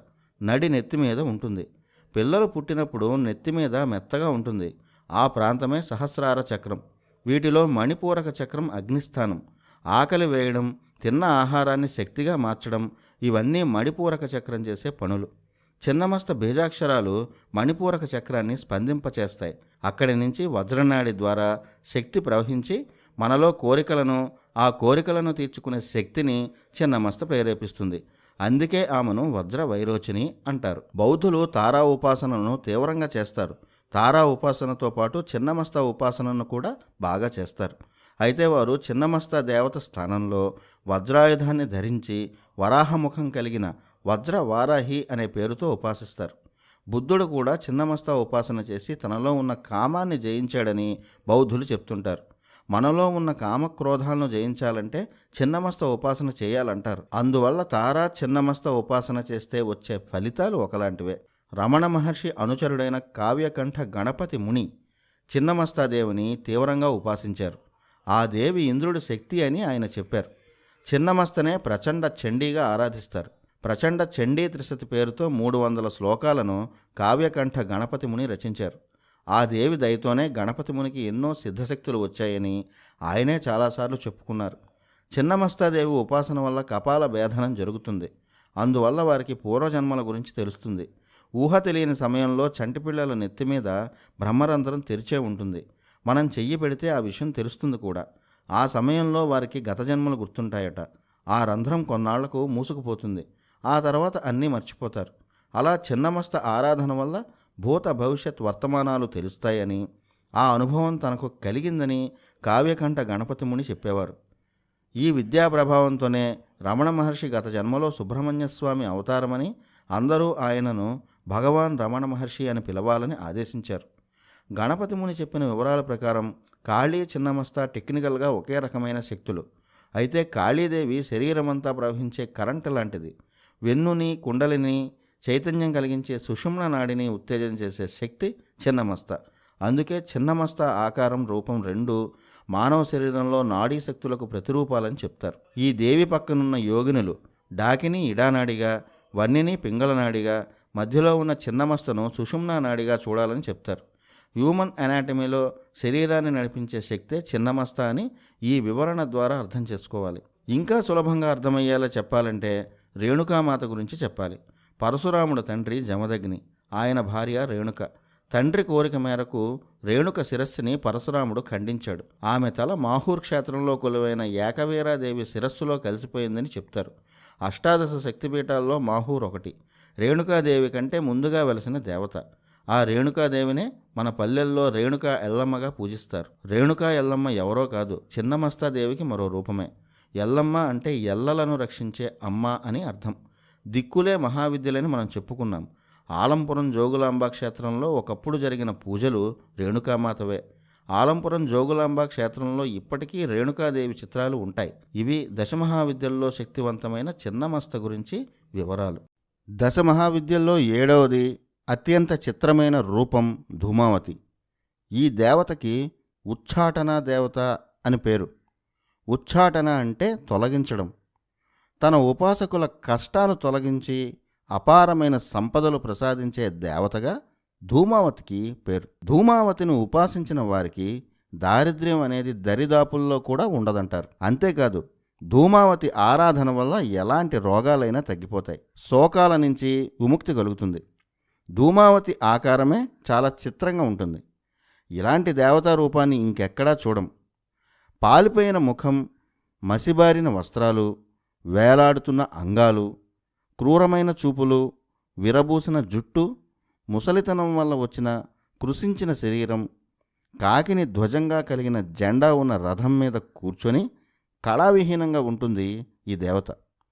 ఎవరైనా మొదటిసారి చూస్తే క్షుద్రదేవతే అనుకుంటారు. ఈ దేవతకి మరో విచిత్రమైన లక్షణం ఉంది. ధూమావతి విధవరాలుగా కనిపిస్తుంది. ఒక చేతిలో చాట ఉంటుంది, మరో చేత్తో వరాలు ఇస్తూ ఉంటుంది.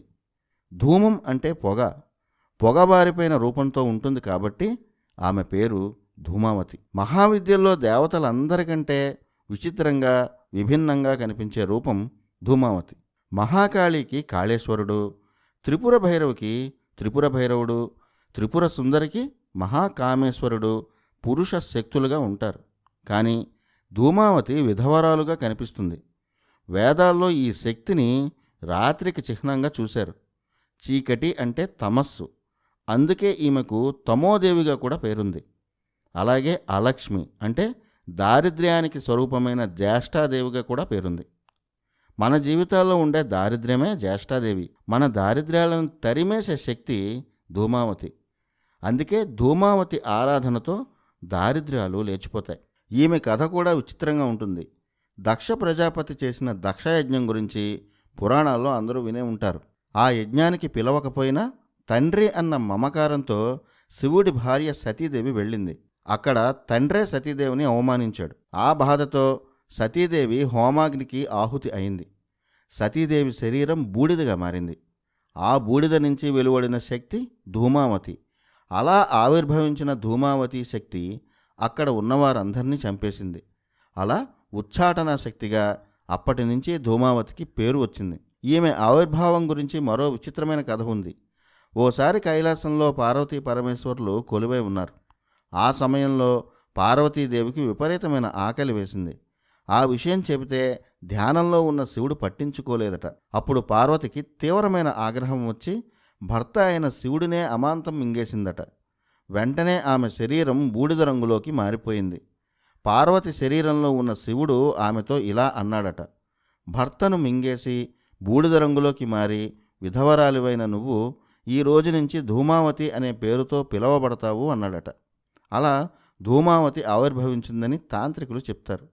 ఈ కథ వెనుక అర్థం, సృష్టి ఎక్కువైనప్పుడు ఆ సృష్టిని బ్యాలెన్స్ చేసే పని శివుడిది. అంటే విశ్వానికి ఎక్కువైన ప్రతి పదార్థాన్ని ఓ శక్తి లయం చేసుకుంటుంది. ఆ లయకారుడి శక్తినే శివం అన్నాం. ఆ లయకారుడినే లయం చేసుకునే శక్తి ఒకటి ఉంది.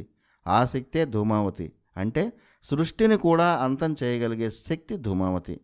అలాంటి శక్తిని పొందాలంటే ఎంతో ఉపాసన చేయాలి. మనిషి జీవితంలో బాధలు, కష్టాలు ఇవి దుఃఖానికి ప్రతిరూపాలు.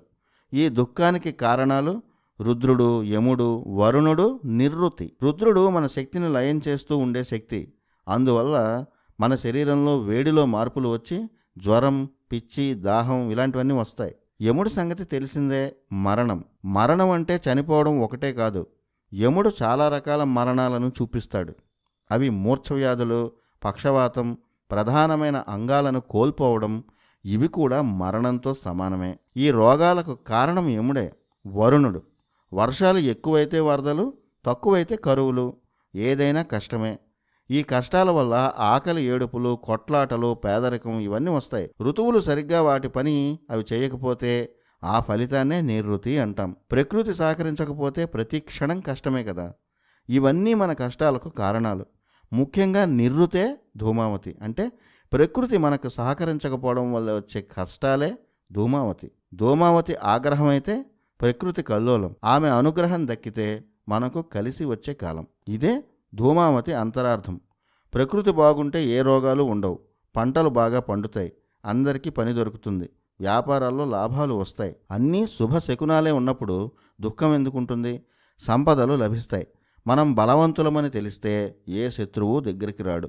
అందువల్లే ధూమావతి ఆరాధన వల్ల ప్రకృతి శక్తుల వల్ల వచ్చే పిచ్చిలాంటి మానసిక రోగాలతో పాటు ఇంట్లో ఉన్న దరిద్రమంతా ఎగిరిపోతుంది అంటారు పండితులు. ఈ సృష్టిలో ఏ వస్తువుని ఉచ్చాటన చెయ్యాలన్నా ధూమావతి ఉపాసన చెయ్యాలని కావ్యకంఠ గణపతి ముని చెప్పేవారు. రమణ మహర్షి శిష్యుడైన ఆయన దశమహావిద్యల్లో నిష్ణాతుడు. దధీచి మహర్షి కుమారుడు పిప్పలాద. ఆయనే ఈ ధూమావతిని మొట్టమొదట దర్శించి ఈ దశమహావిద్య గురించి ప్రపంచానికి చెప్పారు. దశమహావిద్యల్లో కాళీ వృద్ధరూపమే ధూమావతి. అందుకే ధూమావతిని వృద్ధకాళి అని కూడా అంటారు. కాలానికే అతీతమైన శక్తి ధూమావతి. కనిపించేదానికి, కనిపించని దానికి మధ్య ఉన్న రూపమే పొగ. అలాంటి కనిపించని అద్భుత శక్తి ధూమావతి. ఈ ధూమావతిని వరాహముఖంతో కొందరు ఉపాసిస్తారు. ఆమె పేరు ధూమ్రవారాహి. ఆమె మహా ఉగ్ర రూపంలో ఉంటారని ఉపాసకులు చెప్తుంటారు. ధూమావతిని ఉపాసించేటప్పుడు ఏదీ కోరకూడదట, వదిలించాలని కోరాలంట. అంటే పేదరికాన్ని వదిలించాలి, రోగాన్ని వదిలించాలి, శత్రువులను వదిలించాలి, ఇలా కోరుతూ ఉపాసన చేయాలంటారు. మొత్తానికి కాలాన్ని కూడా నియంత్రించే శక్తి ధూమావతి. సృష్టినే కాదు, ప్రకృతిని కూడా నియంత్రించే శక్తి ధూమావతి. ఇది దశమహావిద్యల్లో చిత్రమైన ధూమావతి కథ. దశమహావిద్యల్లో 8వ మహావిద్య బగళాముఖి. పసుపు వర్ణంతో ప్రకాశించే దేవతగా ఈ మహావిద్య ప్రఖ్యాతి చెందింది. ఈ మహావిద్య ఉపాసన చేస్తే శత్రువుల వాక్కు స్తంభించిపోతుందట. ముఖ్యంగా కోర్టు వ్యవహారాల్లో గెలిచేందుకు అటుపక్కవారు తమ గురించి వ్యతిరేకంగా మాట్లాడే వీలు లేకుండా ఉండేందుకు ఈ ఉపాసన చేస్తుంటారని తాంత్రికులు చెప్తుంటారు. ఒక్కోసారి మనం చెప్పాలనుకున్నది కూడా చెప్పలేం. ఏదో అడ్డొస్తుంది. అదేంటో మనకు అర్థం కాదు. మన శరీరంలో కొన్ని నాడులు శరీరంలో వివిధ భాగాలకు కమాండ్స్ ఇస్తాయి. అలా మనం ఏం మాట్లాడాలో కూడా మన మెదడుకి కమాండ్స్ వెళ్తాయి. ఆ కమాండ్స్ని నియంత్రించే శక్తి బగళాముఖి. బగళ అంటే కొంగ. కొంగముఖం కలిగిన దేవత అని ఆమెకు ఆ పేరు వచ్చిందని అంటారు. అయితే మనం చూసే చిత్రాల్లో అమ్మవారి ముఖం కొంగలా ఏమీ ఉండదు. మరో అర్థంలో బగళ అంటే తాడు, ముఖం అంటే మన మాట అనే అర్థం కూడా ఉంది. తాడుతో నోటిని కట్టేస్తుంది కాబట్టి ఆ పేరు వచ్చిందని కొందరు పండితులు అంటారు. ఆమె విగ్రహం లేదా చిత్రం చూసినప్పుడు మనకి ఇది అర్థమవుతుంది. పసుపు రంగు వస్త్రాలు ధరించి ఒక చేత్తో వాదిస్తున్న రాక్షసుడి నాలుకను లాగుతూ మరో చేత్తో ఆ రాక్షసుడిని గదతో మోదుతూ ఈ దేవీ రూపం కనబడుతుంది. అంటే అర్థం శత్రువుల మాటను స్తంభింపచేసే దేవత ఈమె. బగళాముఖి ఆవిర్భావం వెనుక ఒక కథ ఉంది. కృతయుగంలో సృష్టి మొత్తాన్ని నాశనం చేసేంత భయంకరమైన కుంభవృష్టి కురిసిందట. ఆ సమయంలో ఈ సృష్టి అంతా నాశనమైపోతుందనుకున్నారు. విశ్వకారకుడైన విష్ణువు దాన్ని ఎలాగైనా ఆపాలని సౌరాష్ట్రలో హరిద్రా సరోవరం అనే ప్రాంతంలో పరమేశ్వరి గురించి తపస్సు చేశాడు. ఆ తల్లి బకళ రూపంలో ఆయనకి దర్శనమిచ్చి తీవ్రమైన ఆ కుంభవృష్టిని స్తంభింపచేసిందట. అంటే ప్రకృతిని శాసించింది. ఇలా బగళాముఖి విష్ణుమూర్తి తపస్సు వల్ల ఆవిర్భవించింది కాబట్టి ఈమెకి వైష్ణవి అనే పేరు కూడా వచ్చింది. బగళాముఖీదేవిని బ్రహ్మాస్త్రం అని కూడా వ్యవహరిస్తారు. బడబాముఖి, జాతవేదముఖి, ఉల్కాముఖి, బృహద్భానుముఖి అని ఈ దేవికి 5 పేర్లున్నాయి. సృష్టిలో కనిపించే ఉల్కాశక్తి, ప్రకృతిలో తుపానులు సృష్టించే శక్తి, ఇవన్నీ బగళాముఖి శక్తులుగా వివరిస్తారు. బ్రహ్మాస్త్రం అంటే న్యూక్లియర్ వెపన్. విశ్వంలో నిత్యం పెద్ద పెద్ద పేలుళ్ళు సంభవిస్తూ ఉంటాయి. ఆ పేలుళ్ల నుంచి వెలువడే శక్తి బగళాముఖి శక్తి అంటారు. ఆ శబ్దశక్తి మనిషిలో ఎన్నో మార్పులకు కారణమవుతుంది. చిన్నపిల్లలను గట్టిగా కసిరితే వారు ఏడుస్తూ మాట్లాడడం మానేస్తారు. అలాగే బగళాముఖి శబ్దశక్తి మనలో ప్రవేశిస్తే ఎవరైనా భయంతో మాట్లాడకుండా ఉంటారనేది ఈ శక్తి అంతరార్థం. ముఖ్యంగా గతంలో పండిత వాదనలు, వాదోపవాదాలు, చర్చలు జరిగేవి. ఆ పండితులు వాదనలలో తాము నెగ్గేందుకు బగళాముఖిని ఆరాధించేవారు. ఈ బగళాముఖి స్తంభన శక్తికి మూలం. ఈ శక్తి వల్లనే సూర్యమండలం, ఆ మండలం చుట్టూ ఉన్న గ్రహాలు స్తంభించి ఉన్నాయంటారు. అంటే గ్రహాలు వాటి వాటి కక్షల్లో తిరుగుతూ ఉండడానికి అవసరమైన మ్యాగ్నెటిక్ ఫోర్స్, గ్రావిటీకి ప్రతిరూపమే బగళాముఖిగా చెప్పొచ్చు. అందువల్లే సృష్టిని ప్రారంభించినప్పుడు బ్రహ్మాండం అంటే బ్రహ్మ ఈ గ్రహాల అమరికను చూశాడు కాబట్టి ఆయనే మొదట ఈ బగళాముఖిని ఆరాధించాడని పురాణ కథలు చెప్తుంటాయి. అంటే బ్రహ్మాండం బద్దలైనప్పుడు ఏ గ్రహం ఎక్కడ స్తంభించి ఉండాలో నిర్దేశించిన శక్తి బగళాముఖి అంటే విశ్వశక్తి. బ్రహ్మ ద్వారా నారదుడికి ఈ విద్య తెలిసింది. ఆయన సాంఖ్యాయన మహర్షికి ఈ విద్య నేర్పాడు. సాంఖ్యాయన మహర్షి తన సాధనా శక్తితో బగళాతంత్రం అనే గ్రంథాన్ని రచించాడు. ఈ గ్రంథం తంత్రశాస్త్రంలో చాలా ప్రఖ్యాతి చెందింది. బ్రహ్మ, విష్ణు, పరశురాములు ఈ బగళాముఖిని ఉపాసించారు. పరశురాముడి నుంచి బగళాముఖి విద్యను ద్రోణుడు నేర్చుకున్నాడు. మన నోటిలో ఉండే కొండనాలుకను ఇంద్రయోని అంటారు. ఆ కొండనాలుకే బగళాముఖి నివాస స్థలం. కళ్ళు, ముక్కు, చెవుల నాడులన్నీ కలిసే ప్రాంతం కూడా అదే. అందుకే కొండనాలుక చాలా ముఖ్యమైన ప్రాంతం. అక్కడ స్తంభిస్తే కళ్ళు, ముక్కు, చెవులపై కూడా ఆ ప్రభావం ఉంటుంది. సరిగ్గా కనిపించకపోవడం, ఊపిరి ఆడకపోవడం, సరిగ్గా వినిపించకపోవడం వల్ల కన్ఫ్యూజన్లోకి వెళ్ళిపోతాం. అందువల్ల ఏం మాట్లాడాలో కూడా అర్థం కాదు. ఇదే బగళాముఖి విద్య. దశమహావిద్యల్లో తార, బగళాముఖి ఇద్దరూ వాక్కుకి సంబంధించిన దేవతలు. అయితే తార అద్భుతమైన వాక్శక్తిని కలిగిస్తుంది. బగళాముఖి వాక్శక్తిని నిరోధిస్తుంది. అహంకారం ఉన్నవాళ్లకు బగళాముఖి సిద్ధించదని తంత్రశాస్త్రం చెప్తోంది. అసోంలోని కామాఖ్యలో బగళాముఖి దేవాలయం ఉంది. శ్రీ కామాఖ్య కాళీ ఆలయానికి కొంత దూరంలో బగళాముఖి ఆలయం కనిపిస్తుంది. ఆ ఆలయంలో ప్రతిరోజు వామాచారంలో అమ్మవారి పూజలు జరుగుతాయి. అమ్మవారికి ప్రసాదాలుగా మద్యం, మత్స్యం, మాంసాలను సమర్పిస్తారు. కామాఖ్య ఆలయం తర్వాత ఎక్కువ మంది భక్తులు బగళాముఖి ఆలయానికి వెళ్తుంటారు. బగళాముఖి గురించి దశమహావిద్యలపై ఎంతో పరిశోధన చేసిన కావ్యకంఠ గణపతి ముని ఇలా చెప్పేవారు.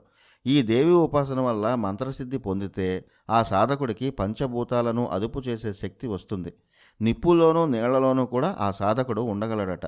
అగ్నిస్తంభన, జలస్తంభన విద్యలు ప్రదర్శించే సిద్ధులు బగళాముఖి ఆరాధకులే. అసలు నిజమైన బగళాముఖి సాధకులు తమ మంత్రసిద్ధిని ఎదుటివారిపై ప్రయోగించరు. మనమే మనకు తెలియకుండా ఏదో ఒకటి మాట్లాడి గొడవలు తెచ్చుకుంటూ ఉంటాం. ఒక్కోసారి మనపై మనకు కంట్రోల్ ఉండదు.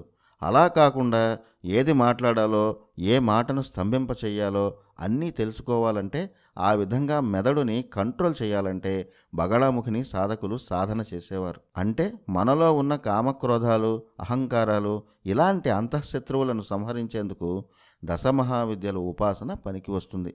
ఇవి దశమహావిద్యల్లో 8వ విద్య అయిన బగళాముఖి వివరాలు. దశమహావిద్యల్లో 9వ మహావిద్య మాతంగి. ఈ అమ్మవారి పేరు అందరికీ పరిచయమే. వశీకరణ దేవతగా మాతంగికి పేరు. ఈ అమ్మవారికే రాజమాతంగి, లఘుశ్యామల, ఉచ్ఛిష్ట చండాలి అని 3 పేర్లున్నాయి. ఈ మహావిద్య ఉపాసన వల్ల మాటకు విలువ పెరుగుతుంది. ఎవరైనా సరే మాటకు విలువిస్తారు. ఐశ్వర్య ప్రాప్తి పెరుగుతాయంటారు. వశీకరణం సైకాలజీలో హిప్నాటిజం అందరికీ తెలిసిందే. సైకాలజిస్టులు మన ఆలోచనలను వాళ్ళ కంట్రోల్లోకి తెచ్చుకుంటారు. అవసరమైతే మన గతంలోకి కూడా వాళ్ళు తీసుకెళ్తారు. గొప్ప సైకాలజిస్టులు హిప్నాటిజం ద్వారా గత జన్మల కాలానికి కూడా తీసుకెళ్లగలరు. ఈ హిప్నాటిజం కూడా ఒక రకమైన వశీకరణే. ఒక వ్యక్తి ఆలోచనలు ఒక సైకాలజిస్ట్కి వశమవుతాయి. అలాంటిదే మాతాంగి విద్య. ఈ మాతాంగి ఉపాసన సిద్ధించిన వారికి ఒక 100 రెట్ల హిప్నటైజ్ శక్తి వస్తుంది. ఎక్కడి నుంచి అయినా ఎదుటివారి ఆలోచనలను కంట్రోల్ చేయగలరు. ఆ మంత్ర శబ్దానికి అంతటి శక్తి ఉంది. మాతంగి చిత్రం లేదా విగ్రహం చూసేందుకు శాంతరూపంలోనే ఉంటుంది. చక్కని ఆసనం మీద అమ్మవారు కూర్చుంటారు. పక్కనే చిలుక ఉంటుంది. వీణను మీటుతూ కలువ పూల మాలను ధరిస్తారు. ఎర్రని వస్త్రాలను ధరిస్తారు. లేత నలుపు ఛాయగలిగిన ఆకుపచ్చని వర్ణంతో ప్రకాశిస్తారు. అందుకే ఆమెను శ్యామల అని కూడా అంటారు. శ్యామలం అంటే నలుపు. మతంగ మహర్షి ఒక గొప్ప ఋషి. ఆయన కుమార్తె మాతంగి. ఈమె లలితా త్రిపుర సుందరీదేవి మంత్రిని. అంటే లోకాన్ని ఏలే లలితా త్రిపుర సుందరి ఆలోచన మాతంగి. మణిద్వీపంలో లలితా అమ్మవారు కొలువుంటారని పురాణాలు చెప్తుంటాయి. ఈ ద్వీపంలో శ్యామలా రూపంలో మాతంగి కొలువై ఉంటారు. బ్రహ్మాండ పురాణంలో మణిద్వీపం గురించి, మాతంగి మాత గురించి వివరాలు ఉన్నాయి. సమ్మోహన శక్తి మాతంగి. మాతంగి అనే పేరుకి ఆడ ఏనుగు అనే అర్థం కూడా ఉంది. ఏనుగు గణపతి రూపానికి చిహ్నం. గణపతి అంటే గణాలకు అధిపతి. అలాగే విజ్ఞానానికి, విద్యకు చిహ్నం. మాతంగి కూడా విద్యకు, విజ్ఞానానికి ప్రతీక. అందుకే మాతంగి విద్యను అందించే దేవత అని పండితులు అంటారు. మాతంగి మాత ఎలా ఆవిర్భవించారో అగస్త్య మహర్షికి హయగ్రీవుడు చెప్పాడు. మతంగ మహర్షి గొప్ప తపస్సు చేస్తుండేవాడు. ఆయన కొత్త లోకాలను కూడా సృష్టించే శక్తిమంతుడు. ఆయన చాలా కాలం రాజరాజేశ్వరీదేవి మంత్రిని అయిన శ్యామలాదేవి గురించి తపస్సు చేశాడు. ఆ తపస్సుకు మెచ్చిన శ్యామలాదేవి ప్రత్యక్షమై వరం కోరుకోమంది. తనకు ఒక దేవతాశక్తికి తండ్రిని కావాలని ఉందని కోరాడు. తనకు కూతురుగా జన్మించాలని శ్యామలాదేవిని కోరాడు మతంగుడు. తదాస్తు అన్నది శ్యామలాదేవి. మతంగుడి భార్య సిద్ధిమతి. ఆమె గర్భాన శ్యామలాదేవి మాతంగిగా జన్మించారు. బిడ్డగా జన్మించిన మాతంగి మాతనే లఘుశ్యామల అంటారు. ఇది మాతంగి మాత ఆవిర్భావం వెనుక కథ. శ్రీ లలితాదేవి కొలువైన మణిద్వీపంలో ఉన్న బంగారు ప్రాకారం శ్యామలాదేవి నివాసస్థానం. ఆ ప్రాకారంలో కదంబవనంలో శ్యామలాదేవి కొలువై ఉంటారు. కదంబ వృక్షాలు అంటే కడిమి చెట్లు. దశమహావిద్యల్లో బగళాముఖి వాక్కుని స్తంభింపజేస్తుంది. మాతంగి వాక్ ప్రవాహాన్ని ప్రసాదిస్తుంది. మాతంగి ఉపాసన చేసిన వారు సంగీత సాహిత్యాల్లో రాణిస్తారు. పండితుడిగా మంచి పేరు సంపాదిస్తారు. కాళీ భక్తుడిగా ప్రఖ్యాతి చెందిన కాళిదాసు కాళీదేవితో పాటు మాతంగిని కూడా ఉపాసించాడు. మాతంగి అనుగ్రహాన్ని కూడా పొంది ప్రఖ్యాత కవి అయ్యాడు. మాణిక్య వీణాం ముపలాలయంతీం అనే శ్లోకంలో చివరి వాక్యం మాతంగ కన్యాం మనసా స్మరామి. అంటే మతంగ మహర్షికి పుట్టిన అమ్మ నీకు వందనం అని అర్థం. ఇలా మాతంగిని ఉపాసిస్తే సంగీత సాహిత్యాల్లో అద్భుత భవిష్యత్తు ఉంటుంది. ఆ మంత్రశబ్దాన్ని ఉపాసించగలిగేవాడు ఏ భాషనైనా అవలీలగా నేర్చుకోగలడు. దశమహావిద్యల్లో తారాదేవి పశ్యంతి వాక్కుకి, త్రిపుర భైరవి పరావాక్కుకి, మాతంగీదేవి వైఖరి వాక్కుకి అధిపతులు. పశ్యంతి వాక్కు అంటే లోపల ఉపాసన చేయడం, అంటే జ్ఞానం లోపల ఉంటుంది. వైఖరి అంటే గట్టిగా ఉపాసించడం. సంగీతం అంటే పాటలు పాడతారు. పాట వినిపించాలంటే బయటకు గట్టిగా పాడాలి. పైగా ఎంతోమంది సభలో ఉన్న మొహమాటం లేకుండా రాగాలతో మరిపించాలి. అలాంటి వాక్శక్తి వైఖరి. అలాంటి శక్తి మాతంగి ఉపాసన ద్వారా కలుగుతుంది. సరస్వతీదేవికి మరో తాంత్రిక రూపమే మాతంగి. అందుకే ఈమె కూడా వీణతోనే దర్శనమిస్తారు. ఈమె బీజమంత్రాల్లో కూడా సరస్వతీ బీజమంత్రాలు కలిసి ఉంటాయి. అలా కవిత్వ ప్రధానిగా, సంగీత సాహిత్యాలతో అందరూ చప్పట్లు కొట్టేంత పారవస్యంలో ముంచే వశీకరణ మాతగా మాతంగి ప్రసిద్ధి చెందారు. ఈమె ఉపాసన కూడా విచిత్రంగా ఉంటుంది. కొన్ని మంత్రాలను తాంబూలం నములుతూ ఉపాసన చేయాలి. అలాగే తినగా మిగిలిన అన్నాన్ని లేదా సగం తిన్న ఆహారాన్ని మాతంగికి ప్రసాదంగా పెడతారు. దీనినే బలి అని కూడా అంటారు. బలి అంటే ఇక్కడ జీవహింస కాదు, మిగిలిన అన్నాన్ని ప్రసాదంగా పెట్టడాన్ని బలి అంటారు. లలితా సహస్రనామాల్లో చతుషష్ఠి కళలు అనే మంత్రం ఒకటి ఉంది. చతుషష్ఠి అంటే 64 కళలు అని అర్థం. ఆ కళలన్నిటికీ మాతంగి అధిదేవత. ఆ కళలతో అందరినీ ఆకట్టుకోవడమే వశీకరణం. మాతాంగి మాత శక్తి చెవులు ఆలోచనల్లో కొలువై ఉంటుంది. సంగీత సాహిత్యాలను వినడం, విన్న తర్వాత ఆలోచనల్లో ఆస్వాదించడం జరుగుతుంటాయి. ఈ రెండు శక్తులను మాతాంగి మాత ఇస్తారు. మాతాంగి మాత ఉపాసన చేసిన వారికి ఆ మంత్రమే నాదమై శరీరంలో ఉన్న అన్ని నాడులను ఉత్తేజితం చేస్తాయి. సంగీత శక్తి లేదా సాహిత్య శక్తిని ఆ నాడులు ప్రేరేపిస్తాయి. అందుకే సంగీతంలో గొప్ప స్థాయికి వెళ్ళినవారు, వెళ్ళాలి అనుకునేవారు మాతాంగి ఉపాసన చేస్తారు. ఉపనిషత్తుల ప్రకారం ఈ సృష్టిని నడిపించేది శబ్దం, ఈ ప్రపంచాన్ని నడిపించేది మాట. మనం ఎలా మాట్లాడతాం, ఎలా కమ్యూనికేట్ చేస్తాం అన్నదాని మీదే మన జీవితాలు ఆధారపడి ఉన్నాయి. ఎదుటివారిని ఆకట్టుకునేలా మాట్లాడితే మనం అనుకున్న లక్ష్యానికి వెళ్ళిపోతాం. ఎదుటివారిని చిరాకు పరిచేలా మాట్లాడితే వచ్చిన పని కూడా చెడిపోతుంది. అందువల్ల ఈ ప్రపంచాన్ని నడిపించే మంత్రం మాటే. అలాగే సంగీతం, సాహిత్యం. సంగీతం ఆనందానికి సంకేతం, సాహిత్యం ఆలోచనకు సంకేతం. ఈ రెండూ కూడా శబ్దానికి ప్రతిరూపాలే. అలా మంచి వక్తగా మారాలన్నా, మంచి రచయిత కావాలన్నా, సంగీతం, నాట్యం ఇలాంటి వాటిలో శిఖర స్థాయికి చేరుకోవాలన్నా మాతంగిని ఉపాసిస్తారు కళాకారులు. సాక్షాత్ లలితా త్రిపుర సుందరీదేవికే ఆలోచనా శక్తి మాతంగి. అంటే భౌతిక రూపం లలిత అమ్మవారిదే అయినా ఆమె మాట, ఆలోచన రూపం మాతంగే. అంతటి అమ్మవారే తన ఆలోచనా శక్తిగా, తన మాటగా మాతంగిని నియమించుకున్నారంటే మాతంగి మాత శక్తి ఏంటో అర్థమవుతుంది. బౌద్ధులు మాతంగి మాతను ఉపాసిస్తారు. అందుకే మంచి మాట, మంచి పాట ఈ రెండూ కావాలంటే మాతంగిని ఉపాసించమంటారు పండితులు. ఇవి దశమహావిద్యల్లో 9వ విద్య మాతంగి గురించి విశేషాలు. దశమహావిద్యల్లో 10వది, చివరిది అయిన మహావిద్య కమలాత్మిక. లక్ష్మీదేవికి తాంత్రిక రూపమే కమలాత్మిక. సకల ఐశ్వర్యాలను అందించే మాత కమలాత్మిక అని తంత్రశాస్త్రం చెప్తోంది. కమలాత్మికను అర్థం చేసుకోవాలంటే ఒక మ్యాథమెటికల్ ఫార్ములాలో ఉండే ఆ అమ్మ మంత్రాన్ని తీసుకొని ఎనలైజ్ చేయాలి. కమలాత్మిక మంత్రం ఏమిటంటే ఓం శ్రీం హ్రీం శ్రీం కమలే కమలాలయే ప్రసీద ప్రసీద శ్రీం హ్రీం శ్రీం ఓం మహాలక్ష్మై నమః స్వాహ. ఇది ఆ మంత్రం. ఈ మంత్రస్వరూపాన్ని కొంచెం వివరంగా చెప్పుకుందాం. మంత్రాలలో సాధారణంగా ఉండేది ఓం. ఓంకారానికి అనేక అర్థాలు ఉన్నాయి. ఓంకారాన్ని ఇప్పటి ప్రోగ్రామింగ్ భాషలో అర్థం చేసుకోవాలంటే సాఫ్ట్వేర్లో మొట్టమొదటి కోడ్ వర్డ్. అలాగే మంత్రం కూడా ఓంకారంతో మొదలవుతుంది. ఓం అనగానే సృష్టి ప్రారంభమైన కోర్ ప్లేస్కి సంకేతం వెళ్తుంది. బిగ్ బ్యాంగ్ జరిగినప్పుడు మొట్టమొదట వెలువడిన డివైన్ సౌండ్ ఓంకారమే. ఇది చాలాసార్లు చెప్పుకున్నాం. శ్రీం అనగానే అది లక్ష్మీతలానికి సంబంధించిన మంత్రం. సృష్టి ప్రారంభమైన కోర్ ప్లేస్ నుంచి కింద ఉన్న తలం లక్ష్మీతలం. మన ప్రోటోస్పియర్, స్ట్రాటోస్పియర్లలా ఇవి కూడా యూనివర్సల్ స్పియర్లు. ఇక హ్రీం అనగానే విశ్వమంతా వ్యాపించిన పరాశక్తి భువనేశ్వరి శక్తిని హ్రీం అనే మంత్రం ప్రచోదనం చేస్తుంది. అలా ఆలోచన, కోరిక, ఎక్కడికి వెళ్లాలో చెప్పే ఐపీ అడ్రస్ మంత్రం. పైన చూసిన మంత్రం సకల ఐశ్వర్యాలను ప్రసాదించే కమలాత్మికాదేవికి చేరే ఐపీ అడ్రస్. ఓం అనగానే ముందు మన రిక్వెస్ట్ సృష్టి ప్రారంభమైన చోటికి వెళ్తుంది. శ్రీం అనగానే ఆ కోర్ ప్లేస్ నుంచి లక్ష్మీతలానికి కమాండ్ వెళ్తుంది. అక్కడి నుంచి హ్రీం అనగానే లక్ష్మీతలానికి కూడా శక్తినిచ్చే పరాశక్తికి కమాండ్ వెళ్తుంది.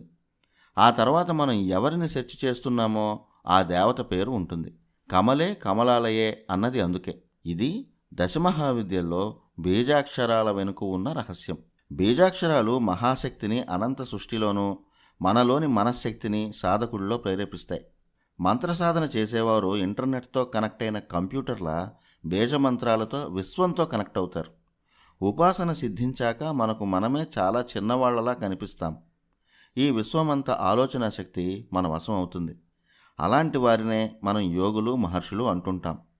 అలాంటి వ్యక్తులకు ఈ విశ్వమే ఒక గూగుల్. ఏం కావాలన్నా వారు వెతికి తీసుకోగలరు. ఇందుకు బీజాక్షరం అనే సాఫ్ట్వేర్, సాధన అనే ఇంటర్నెట్ మాత్రమే కాదు, ప్రోగ్రామింగ్ లాంటి ఇన్నర్ నెట్ కూడా కావాలి. అంటే మనలో ఉన్న ఆలోచనలను కంట్రోల్ చేసుకోగలిగే శక్తి, మనలో ఉన్న దైవాన్ని గుర్తించి ఉపాసించాలన్నమాట. కమలాత్మిక మంత్రాన్నే తీసుకుంటే ఓం శ్రీం హ్రీం శ్రీంతో మొదలై ఈ మంత్రానికి రివర్స్లో అంటే శ్రీం హ్రీం శ్రీం ఓంతో ముగుస్తుంది. అంటే ఒక ప్రోగ్రామింగ్ కోడ్లా ఓంతో మొదలై ఓంతో ముగుస్తుంది. మన మంత్రం సృష్టి తలాన్ని తాకి మళ్ళీ ఆ శక్తి సృష్టి తలంలోనే ఏకమవుతుంది. అప్పుడే కదా కమాండ్ వెళ్ళేది. ఇలా మంత్రశాస్త్రంలో ప్రతి మంత్రం వెనుక ఇలాంటి కోడ్ ఏదో ఒకటి ఉంటూనే ఉంటుంది. ఈ మంత్రాక్షరాలను వరుసగా రాసి బ్రాకెట్లు పెట్టి చూస్తే మనకు ఆ ఆకారం అంతా కమలం రేకుల్లా కనిపిస్తాయి. లక్ష్మీదేవి ఆసనం కమలమే కదా. కమలాసన పద్మప్రియ కమలాత్మిక. ఇది కమలాత్మిక బీజమంత్రంలో ఉన్న అంతరార్థం. కమలాత్మిక రూపం ఎలా ఉంటుందంటే 4 తెల్ల ఏనుగులు 4 వైపుల నుంచి బంగారు కుండలతో అమ్మవారికి అమృతాభిషేకం చేస్తుంటాయి. వరాలిచ్చే 2 చేతులు, మరో 2 చేతుల్లో కలువ పూలను పట్టుకుని తెల్లని చీర ధరించి పద్మాసనం మీద కూర్చుంటారు అమ్మవారు. సువర్ణ కాంతులతో ప్రకాశించేది కమలాత్మిక. దశమహావిద్యల్లో చాలా సాత్విక రూపం ఈమె. ఈ అమ్మవారిని మొదట దర్శించినది భార్గవ మహర్షి. అందుకే ఈమెను భార్గవి అని కూడా అంటారు. బ్రహ్మ విష్ణు మహేశ్వరులు కూడా ఈమెను ఆరాధించారని వారాహి తంత్రం చెప్తోంది. అందువల్ల కమలాత్మికకు త్రిపుర అనే నామం కూడా ఉంది. ఈ దేవత బీజాక్షరం శ్రీం. శ్రీం అంటే లక్ష్మీదేవి అని అందరికీ తెలుసు. అందుకే లక్ష్మీదేవి తాంత్రిక రూపమైన ఈ దేవత బీజాక్షరం శ్రీం. కమలాత్మిక మంత్రం, లలితా త్రిపుర సుందరి బీజమంత్రం దాదాపు సమానంగా ఉంటాయి. అందువల్ల ఈ ఇద్దరు దేవతలు ఒకే రకమైన ఫలితాన్ని ఇస్తారని ఉపాసకులు చెప్తుంటారు. కమలాత్మిక ఆవిర్భావం వెనుక ఒక కథ కూడా ఉంది. విష్ణు భగవానుడి హృదయ కమలం నుంచి జన్మించిన లక్ష్మీ రూపం కమలాత్మిక. అందుకే ఆమెని శ్రీ విష్ణు హృత్ కమలవాసిని అంటారు. శ్రీ భాగవత పురాణంలో కమలాత్మిక దేవి గురించి ఉంటుంది. అమృతం కోసం దేవదానవులు క్షీర సాగరాన్ని మదిస్తుండగా ఆ క్షీర సముద్రం నుంచి లక్ష్మీదేవి ఆవిర్భవించింది. శ్రీ విష్ణు భగవానుణ్ణి పతిగా వరించిందని భాగవతం చెప్తుంది. అలా ఏర్పడిన లక్ష్మీదేవి మొదటి అవతారం కమలాత్మికే అని చెప్తారు. విశ్వాన్ని నడిపించాలంటే ఐశ్వర్యం కావాలి కదా. లక్ష్మి అంటే డబ్బు ఒకటే కాదు, పాడి పంటలు, వర్షాలు, ఆరోగ్యం ఇవన్నీ లక్ష్ములే. అందుకే విశ్వాన్ని నడిపించే విష్ణువు దగ్గర లక్ష్మి ఉంటుంది. అందుకే భువనేశ్వరీదేవి లక్ష్మిని విష్ణువు హృదయంలో కొలువయ్యేలా చేసిందని దేవి భాగవతం చెప్తుంది. లక్ష్మీ రూపమైన కమలాత్మిక ఒక్కో లోకంలో ఒక్కో రూపంగా ఉంటారు. వైకుంఠంలో మహాలక్ష్మి, భూలోకంలో ధాన్యలక్ష్మి, స్వర్గంలో స్వర్గలక్ష్మి, రాజ్యాలలో రాజ్యలక్ష్మి, భక్తుల ఇళ్లల్లో గృహలక్ష్మి. ఇలా ఎవరి లక్ష్యాలకు తగ్గట్టు అలా తన రూపాన్ని మార్చి ఐశ్వర్యాన్ని ప్రసాదించే దేవత కమలాత్మిక. అలాగే పుణ్యం చేసిన వారికి కీర్తి, రాజుల్లో తేజోరూపం, వ్యాపారాల్లో వ్యాపార రూపం, పాపాత్ముల ఇళ్లల్లో కలహాలు, ద్వేషాల రూపం, ఉపకారం చేసేవారి ఇళ్లల్లో దయాస్వరూపంగా ఉండేది కూడా లక్ష్మే. అంటే మన ప్రవర్తన, మన ఆలోచనలే లక్ష్మి. ఏ రూపంలో మన ఇంటికి రావాలో ఆమె నిర్దేశిస్తుంది. మనలో ఉన్న మంచితనమే లక్ష్మీ రూపమని చెప్తోంది కథ. అలాగే పాపాత్ముల ఇళ్లల్లో మొదట లక్ష్మీ కళ ఉన్నా ఆ కళ తాత్కాలికమే. వారింట్లో కలహాలు, ద్వేషాల వల్ల ఆ లక్ష్మి ఏదో ఒకరోజు ఇల్లు దాటి వెళ్ళిపోతుంది. దశమహావిద్యల ఆవిర్భావ కథలను చూస్తే కమలాత్మికాదేవి దశమహావిద్యలతో పాటు ఒకేసారి జగన్మాత శరీరం నుంచి ఆవిర్భవించింది. అంటే విశ్వం నుంచే ప్రకృతి, ఆ ప్రకృతి నుంచే ఐశ్వర్యం వస్తుంది. వర్షాలు పడి పంటలు బాగా పండినప్పుడే ఐశ్వర్యం. వేదాల్లో ఉన్న శ్రీ సూక్తం లక్ష్మీ అమ్మవారికి సంబంధించిన మంత్రాలే. పంచసూక్తాల్లో ఒకటి ఇది. ఎవరైనా రోజు పఠించవచ్చు. శ్రీ సూక్తాన్ని రోజు పఠిస్తే పరోక్షంగా కమలాత్మికను ఆరాధించినట్టే. మొత్తానికి మన జీవితానికి ఎంతో అవసరమైన ధనాలను మనకు అందించేది కమలాత్మిక. అధర్వణ వేదంలో లక్ష్మీ స్తోత్రం, బ్రహ్మపురాణంలో శ్రీ లక్ష్మీ సహస్రనామాలు ఉన్నాయి. ఇవి నిత్యం పారాయణం చేయవచ్చు. వీటితో పాటు ఆది శంకరాచార్యులు రచించిన ప్రఖ్యాత కనకధార స్తోత్రం కూడా తక్షణ ఫలితాలు ఇచ్చే తాంత్రిక లక్ష్మీ మంత్రమే. ఈ మహావిద్య ఉపాసనకు బిల్వఫలాలు, తామరపూలు, తామర పూసలు వినియోగిస్తారు. బిల్వ వృక్షమూలంలో కమలాత్మికాదేవి నివసిస్తూ ఉంటుందని తంత్రశాస్త్రం చెప్తోంది. అందుకే బిల్వ వృక్షం నీడలో కమలాత్మిక మంత్ర సాధన చేస్తే త్వరగా ఫలితం ఉంటుందని తంత్ర గ్రంథాలు చెబుతాయి. కమలాత్మిక సాధన వల్ల శరీరంలో షట్చక్రాల భేదనం జరుగుతుంది, యోగ సిద్ధి లభిస్తుంది. వేదాల్లో చెప్పిన మధువిద్య కమలాత్మిక సాధనేనని కావ్యకంఠ వాసిష్ఠ గణపతి ముని చెప్పారు. ఇవి దశమహావిద్యల్లో చివరిది, లక్ష్మీప్రదమైన కమలాత్మిక గురించి విశేషాలు.